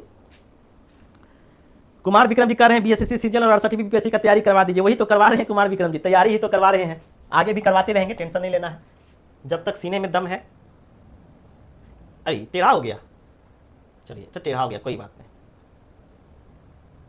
चलिए देखिएगा, जावेदी पहाड़ी तमिलनाडु में पाया जाता है। पालिनी पहाड़ी आपका तमिलनाडु में स्थित है। इलायची पहाड़ी देखिए कहां है, हमने कहा केरल और तमिलनाडु में भी स्थित है। इलायची पहाड़ी को जरा समझिए, ये आपका भारत है दोस्तों, यहां पे एकदम सबसे अंतिम छोर पर आपका इलायची की पहाड़ी है, सबसे अंतिम छोर पर, और ये केरल तमिलनाडु में विस्तृत है। और अगर आपसे पूछा जाए दक्षिणतम भारत का सबसे दक्षिणतम पहाड़ी कौन है, तो यही आपका इलायची पहाड़ी है दोस्तों। और यहां पर अच्छी चाय, इलायची का उत्पादन भी होता है। अन्नामलाई पहाड़ी तमिलनाडु केरल में स्थित है। और अन्नामलाई पहाड़ी में ही, याद रखिएगा बहुत इंपॉर्टेंट है, अन्नामलाई पहाड़ी में ही क्या है, अन्नामलाई पहाड़ी का ही एक शिखर है अनाईमुडी। अनाईमुडी जो शिखर है वह अन्नामलाई पहाड़ी में ही पाया जाता है। अन्ना और अनाईमुडी एक ही नाम, एक ही प्रोनाउंसिएशन है। तो अन्नामलाई पहाड़ी, अनाईमुडी अन्नामलाई में पाया जाता है। और अनाईमुडी जो है दक्षिण भारत की सर्वोच्च शिखर है दोस्तों। दक्षिण भारत की सर्वोच्च टॉप पॉलिटी कब होती है, आर्टिकल जी पॉलिटी समाप्त हो गया है, यूट्यूब पे वीडियो पड़ा हुआ है, 10-12 क्लास है, देख लीजिएगा। इसका सर्वोच्च शिखर अनाईमुडी है। और दक्षिण भारत की सर्वोच्च शिखर कौन है, जल्दी से बताइएगा। दक्षिण है ना, दक्षिण भारत की सर उसके ऊपर पालिनी की पहाड़ी भी है ना जी, बिल्कुल पालिनी की पहाड़ी भी है, बहुत पहाड़ी है ना। तो दक्षिण भारत की सर्वोच्च शिखर चोटी कौन सा है, अनाईमुडी है। ठीक है, अब देखिएगा एक इंपॉर्टेंट, जो इंपॉर्टेंट है वही बता रहे हैं, बाकी पीडीएफ में है तो आप लोग पढ़ लीजिएगा। अब दूसरा इंपॉर्टेंट है नीलगिरी पहाड़ी। यहां से क्वेश्चन बहुत पूछा जाता है दोस्तों। ठीक है, नीलगिरी को समझिए। नीलगिरी जो है दोस्तों, ये यहां पर बीच वाला भाग में जो आप देख रहे हैं, जहां पे आपका पूर्वी घाट और पश्चिमी घाट आकर के मिलता है, इसी पर्वत पर मिलता है और इसी को हम लोग नीलगिरी की पहाड़ी कहते हैं। ये केरल तथा तमिलनाडु में स्थित है। ये पहाड़ी तमिलनाडु में मुख्य रूप से उपस्थित है, कुछ भाग इसके केरल में भी है। इसे ब्लू माउंटेन के नाम से जाना जाता है। इसका सर्वोच्च शिखर 2 बेटा है। नीलगिरी, याद रखिएगा, नीलगिरी 2 बेटा। कौन कौन बेटा है, 2 बेटा, नीलगिरी 2 बेटा है। ठीक है, याद रखिएगा, नीलगिरी 2 बेटा, नीलगिरी के 2 बेटा यानी कि 2 बेटा, नीलगिरी 2 बेटा यानी कि नीलगिरी के सर्वोच्च शिखर कौन है, 2 बेटा है। और यहां चाय का उत्पादन होता है। और सबसे इंपॉर्टेंट देखिएगा, 60वीं 62वीं में पूछा गया है, बहुत बार एग्जाम में पूछा गया है, यहीं पर पूर्वी और पश्चिमी घाट आपस में आकर के मिलते हैं। हमने क्या कहा कि यहीं पर ये आपका पूर्वी घाट हो गया, ये पश्चिमी घाट हो गया, ये किस पर्वत पर आकर के मिलते हैं दोस्तों, किस पहाड़ी पर आकर के मिलते हैं, नीलगिरी पहाड़ी पर आकर के मिलते हैं। क्लियर है, तो नीलगिरी पहाड़ी पर आकर के मिलते हैं। पूर्वी घाट और पश्चिमी घाट किस पर्वत श्रेणी पे, किस पहाड़ी पर मिलती है, नीलगिरी पहाड़ी। इसका सर्वोच्च चोटी 2 बेटा है। ये चाय की बागान के लिए प्रसिद्ध है, याद रखिएगा। ठीक है, चलिए, इसे ब्लू माउंटेन भी कहा जाता है। बाकी आपके लिए जो इंपॉर्टेंट है वही हम बता रहे हैं। चलिए, गॉडविन ऑस्टिन बता ही दिए हैं, देखिएगा, माउंट एवरेस्ट, ये सब कंचनजंगा, ये सब बता दिए हैं। गुरु शिखर बता ही दिए हैं, राजस्थान के माउंट आबू में है। ये अरावली का सर्वोच्च शिखर है। धूपगढ़ी जो है ये भी बता दिए हैं, है ना। चलिए, अमरकंटक के बारे में बता दिए हैं, पारसनाथ झारखंड में है ना। चलिए, 2 बेटा बता दिए हैं, तमिलनाडु के नीलगिरी जिले में अवस्थित है। या नीलगिरी पहाड़ी का सर्वोच्च शिखर है। अनाईमुडी केरल के इडुक्की जिले में स्थित है। और बता ही दिए हैं कि दक्षिण भारत की सर्वोच्च पर्वत शिखर है ये अनाईमुडी। चलिए, महेंद्रगिरी भी तमिलनाडु में, ब्लू माउंटेन या मिजोरम का सबसे ऊंचा शिखर है। सैंडल पीक, देखिएगा, सैंडल पीक जो है ये याद रख लीजिएगा, सैंडल पीक, हालांकि जब हम द्वीप पढ़ेंगे तो वहां पर भी मिलेगा। सैंडल पीक जो है यह उत्तरी अंडमान द्वीप की सबसे ऊंची चोटी है। सैंडल पीक उत्तरी अंडमान चोटी की सबसे क्या है ना। चलिए, उत्तरी अंडमान चोटी की, तो अंडमान की सबसे ऊंची चोटी क्या है, सैंडल पीक है। माउंट थुलियर ये निकोबार द्वीप की सबसे ऊंची चोटी है, यानी कि अंडमान की सबसे ऊंची चोटी का नाम क्या है, सैंडल पीक। जबकि माउंट थुलियर किसका है, निकोबार का। माउंट थुलियर निकोबार का और सैंडल पीक किसका है, अंडमान का। ठीक है, याद रखिएगा।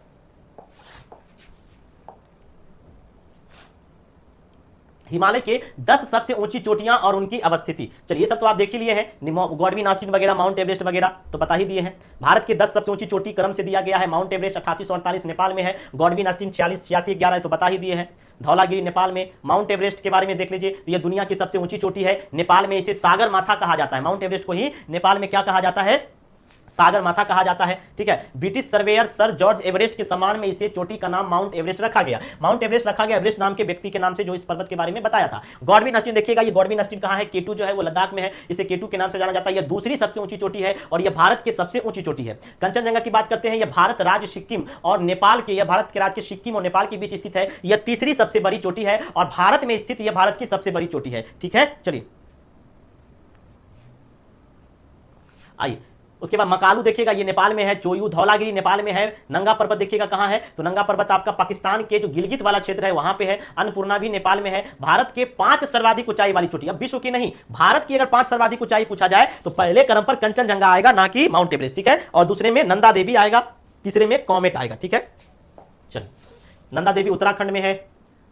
अंडमान निकोबार में देखिए स्थित पर्वत शिखर अंडमान निकोबार में, जो हमारा द्वीप है अंडमान निकोबार, इस पर स्थित पर्वत शिखर है, इसको देख लीजिए। देखिएगा तो सैंडल पीक शिखर कहां पाया जाता है? उत्तरी अंडमान में। सैंडल पीक कहां पाया जाएगा? उत्तरी अंडमान में। माउंट डिओवेली कहां पाया जाता है? मध्य अंडमान में। माउंट कोयबो कहां पाया जाता है? दक्षिणी अंडमान में। माउंट हैरियट दक्षिणी अंडमान में, और माउंट थुलियर ग्रेट निकोबार में। यहां पे आपको मुख्य रूप से दो को ज्यादा याद रखना है, बाकी नहीं भी रखें कोई बात नहीं। एक सैंडल पीक से क्वेश्चन पूछा जाता है जो उत्तरी अंडमान में है, और एक माउंट लुथियर से पूछा जाता है जो कि ग्रेट निकोबार में है। ऊंचाई को मत याद करिएगा क्योंकि यहां से ऊंचाई नहीं पूछा जाता है, ठीक है। चलिए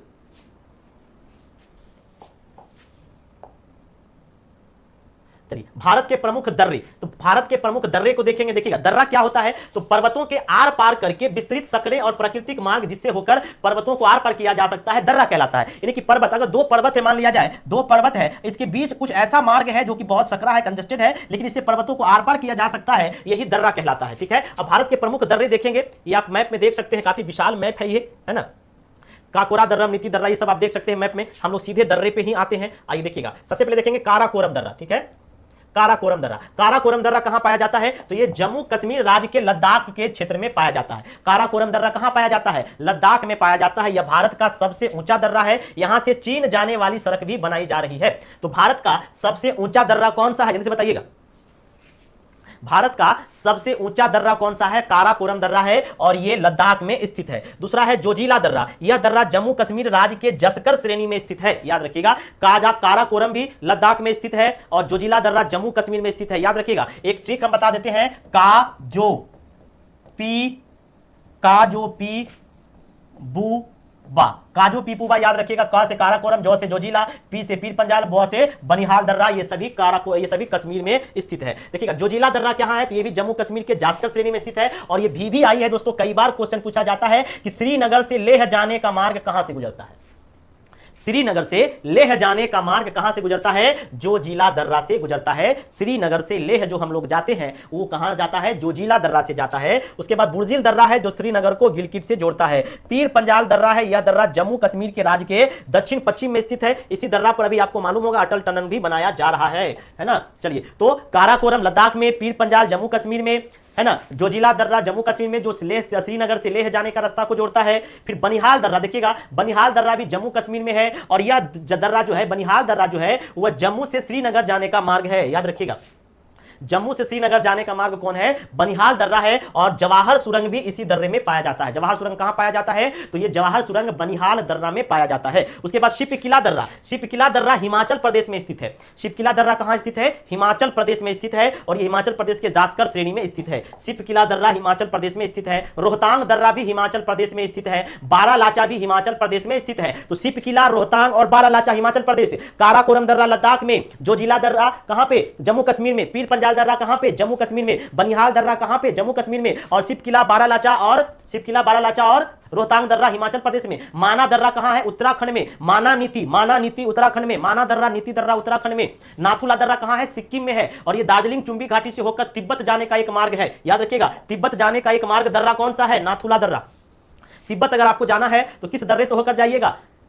नाथुला दर्रा से होकर के जाइएगा। तिब्बत किस दर्रे से होकर जाइएगा? नाथुला दर्रा से होकर के जाइएगा। जलेपला दर्रा कहां है? सिक्किम में है। जलेपला, ला वाला जितना आएगा लास्ट वाला वो 99% सिक्किम में होगा। जैसे जलेपला कहां स्थित है? सिक्किम में है। बोमीडीला दर्रा, बोमीडीला बस आपका अरुणाचल प्रदेश में है। बोमीडीला दर्रा कहां है? अरुणाचल प्रदेश में है, याद रखिएगा। बोमीडीला दर्रा अरुणाचल प्रदेश में है। यंगयाप दर्रा भी अरुणाचल प्रदेश में है। दीफू दर्रा भी अरुणाचल प्रदेश में है। पांगसांड दर्रा अरुणाचल प्रदेश में है। तुजू दर्रा मणिपुर राज्य में है। थाल घाट यह महाराष्ट्र में है। घाट वाला भाग अधिकतर महाराष्ट्र में होगा। थाल घाट, पाल घाट, भोर घाट, सॉरी थाल घाट और भोर घाट महाराष्ट्र में है। एक अपवाद में याद रखना है, पाल घाट। ये पाल घाट जो है दोस्तों ये केरल में स्थित है। पाल घाट कहां स्थित है? केरल में स्थित है। बाकी भोर घाट और थाल घाट ये महाराष्ट्र में स्थित है, ठीक है। भोर घाट, थाल घाट कहां स्थित है? महाराष्ट्र में। पाल घाट कहां स्थित है? तो ये केरल में स्थित है, और ये नीलगिरी तथा अन्नामलाई पहाड़ी के बीच स्थित है। चांगला दर्रा लद्दाख में स्थित है ना। इमिसला दर्रा, थांगला दर्रा भी लद्दाख में है। खरदुंगला दर्रा भी आपका लद्दाख में स्थित है, और ये मोटर वाहन चलाने योग्य सबसे ऊंचा दर्रा है खरदुंगला दर्रा, ठीक है।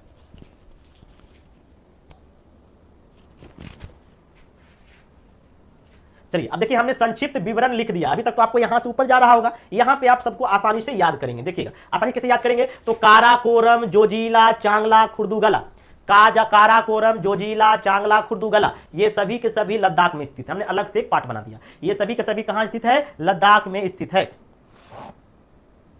ठीक है। ज्योति कुमारी जी पूछ रहे हैं 67वीं एग्जाम में निगेटिव मार्किंग भी होगी क्या? निगेटिव मार्किंग नहीं होती है। पीर पंजाल और बनिहाल दर्रा कहां स्थित है? जम्मू कश्मीर में।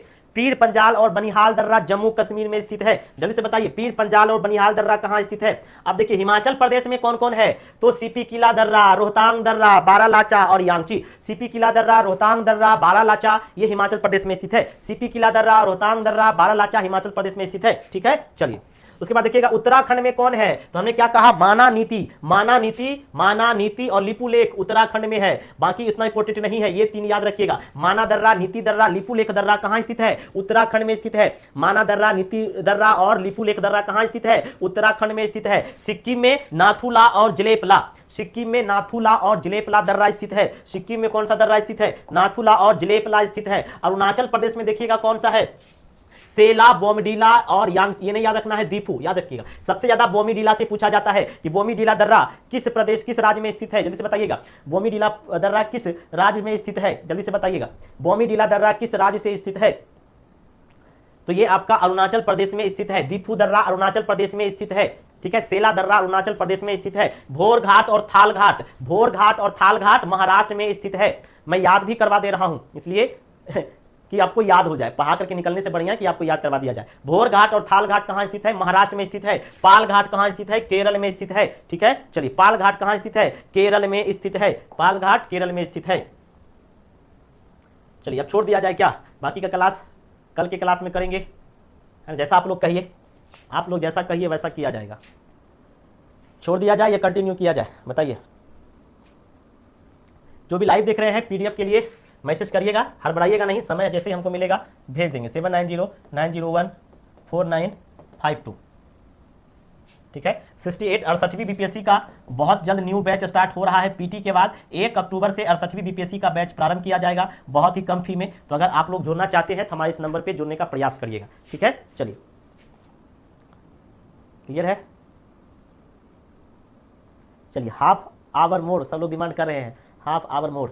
समझ में आ रहा है ना, ऐसा नहीं ना कि समझ में नहीं आ रहा, सिर्फ ऊपर से जा रहा है, तो पढ़ाने से कोई फायदा नहीं, क्योंकि हम पढ़ाते हैं कि आपको समझ में आए। जब आपको समझ में ही नहीं आएगा तो हमको मेरे पढ़ाने का कोई मतलब उद्देश्य ही नहीं बचेगा। तो बताइए, अगर नहीं समझ में आ रहा है तो हम कल भी क्लास को कंटिन्यू करेंगे। ठीक है, और सभी का होमवर्क जो भी 67वीं बीपीएससी दे रहे हैं, जो भी 67वीं बीपीएससी दे रहे हैं, घटना चक्र में अभी के क्लास के बाद तुरंत जाएंगे, तुरंत, ये नहीं कि सो जाना है, अभी के क्लास के बाद तुरंत जाएंगे और घटना चक्र में जो शुरू का जो आपका इंडियन ज्योग्राफी का पार्ट दिया हुआ है उसको कंप्लीट कर लेना है। जहां तक हम पढ़ाए हैं यकीन मानिए आपका 99% क्वेश्चन सोल्व हो जाएगा।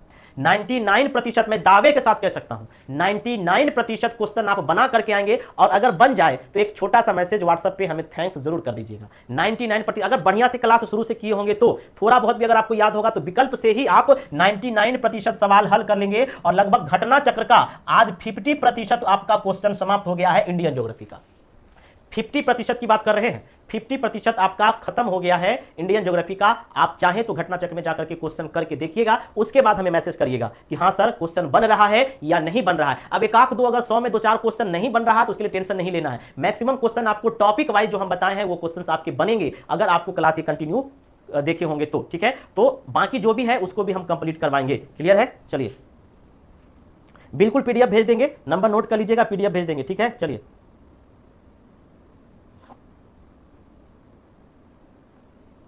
तो घटना चक्र से सभी लोग कौन कौन लोग रिवीजन करेंगे एक बार थम आप लोग करिए, दिखाइए।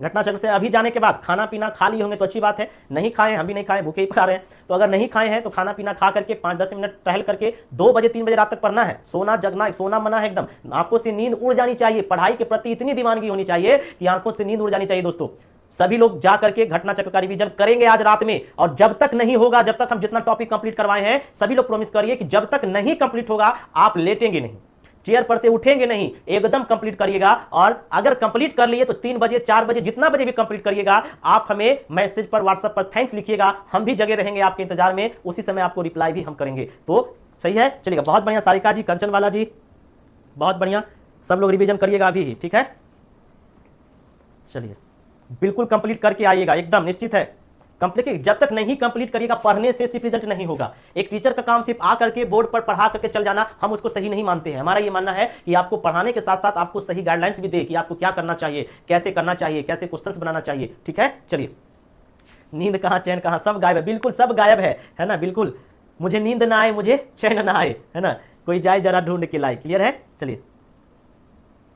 सर मैं आज आपकी क्लास में ज्वाइन की हूं, मैं कहां से रिवीजन करूंगी? ज्योति कुमारी जी, नंबर आप मेरा नोट कर लीजिए, मैसेज करिएगा, आपको ग्रुप में ऐड कर लेंगे 7909014952। और आप आज क्लास ज्वाइन किए हैं, कोई बात नहीं। मैं पिछले 1.5 साल से पढ़ा रहा हूं ईटी अकेडमी पे, है ना। ऐसे तो पढ़ा तो रहे 2 साल से, लेकिन व्हाइट बोर्ड पे पढ़ाया करते थे। 1.5 साल से ईटी अकेडमी पे पढ़ा रहे हैं।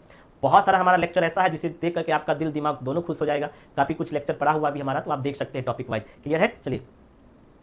पीडीएफ अभी आपको ग्रुप में भेजा दिया जाएगा, ठीक है। पीडीएफ अभी उसके लिए टेंशन नहीं लेना, पीडीएफ आपको 100% दिया जाएगा। हम बार बार पीडीएफ देते रहते हैं, ठीक है। चलिए, तो आज का क्लास मेरे ख्याल से यही पे समाप्त करते हैं। बाकी का पार्ट हम कल आपको कंप्लीट करवा देंगे। ग्रुप में आप लोग बने रहिएगा, हो सकता है कि कल हम किसी भी टाइम में आपको ये पार्ट कंप्लीट करवा दें, क्योंकि नाइट में हम कुछ और सेशन कल लाने की सोच रहे हैं। तो कल अगर दिन में हमारे पास समय बचता है तो दिन में ही इसके सेकंड पार्ट ला करके कंप्लीट करवा देंगे, ठीक है। चलिए, उसके बाद आप नहीं कहिएगा कि विकास सर ज्योग्राफी नहीं पढ़ाए। अब आपकी सारी इच्छा समाप्त हो गई है। हिस्ट्री हमने रगड़ के पढ़ाया है दोस्तों, है ना, इसमें कोई गुंजाइश नहीं है। रगड़ के 1,000 क्वेश्चन हमने करवाया है। 4-4, 5-5 बार मॉडर्न हिस्ट्री पढ़ाया है। हिस्ट्री चाहे एंशिएंट हो, मिडाइवल हो, मॉडर्न हो, रगड़ के पढ़ाया है। पॉलिटी भी रगड़ के पढ़ा दिया दोस्तों। साइंस तो घसर के पढ़ाया है, रगड़ के साथ साथ घीस करके भी साइंस इतना बार पढ़ा दिया है दोस्तों। तो ये हो गया। बिहार स्पेशल का तो बात ही नहीं, इतना लाजवाब वीडियो हमने आपको दिया है। सब 1 लाख व्यू के पार गया है। मॉडर्न हिस्ट्री, मॉडर्न बिहार का, चाहे वो बिहार का भूगोल हो। करेंट अफेयर भी आपका रगड़ रगड़ हो गया, ज्योग्राफी भी आपका हो गया, लगभग आपका मैथ भी मैंने आपका कल कंप्लीट करवा दिया। तो अब आप लोग ये नहीं कहिएगा कि विकास सर नहीं पढ़ाए, धोखा दिए, ठीक है। इतना मेहनत आपके लिए कर रहे हैं, तो जाते जाते कुछ अच्छा कह के जाइएगा ताकि हमें भी अच्छा लगे, ठीक है। चलिए, वर्ल्ड ज्योग्राफी भी करेंगे, बिल्कुल वर्ल्ड ज्योग्राफी भी करेंगे, टेंशन नहीं लेना। वर्ल्ड ज्योग्राफी करवा दिया गया है, उसका कुछ पार्ट वीडियो भेज देंगे, कर लीजिएगा, है ना। चलिए, प्लेलिस्ट में हिस्ट्री का सारा वीडियो डाल दी, ठीक है। प्लेलिस्ट में डाल दिया जाएगा, ऐसे डाला हुआ होगा, हम एक बार चेक कर लेंगे, है ना, फिर डाल देंगे, ठीक है। चलिए, तो फिर आप लोग जाइए, थोड़ा बहुत रेस्ट करिए, घूमता लीजिए, माइंड को रिलैक्स कर लीजिए, पीडीएफ भेज दिया जाएगा, रिवीजन कर लीजिए और फिर घटना चक्र को उठा लीजिएगा, ठीक है। तो मिलते हैं कल की क्लास में दोस्तों। सभी को शुभ रात्रि, शुभ प्यार, जय हिंद।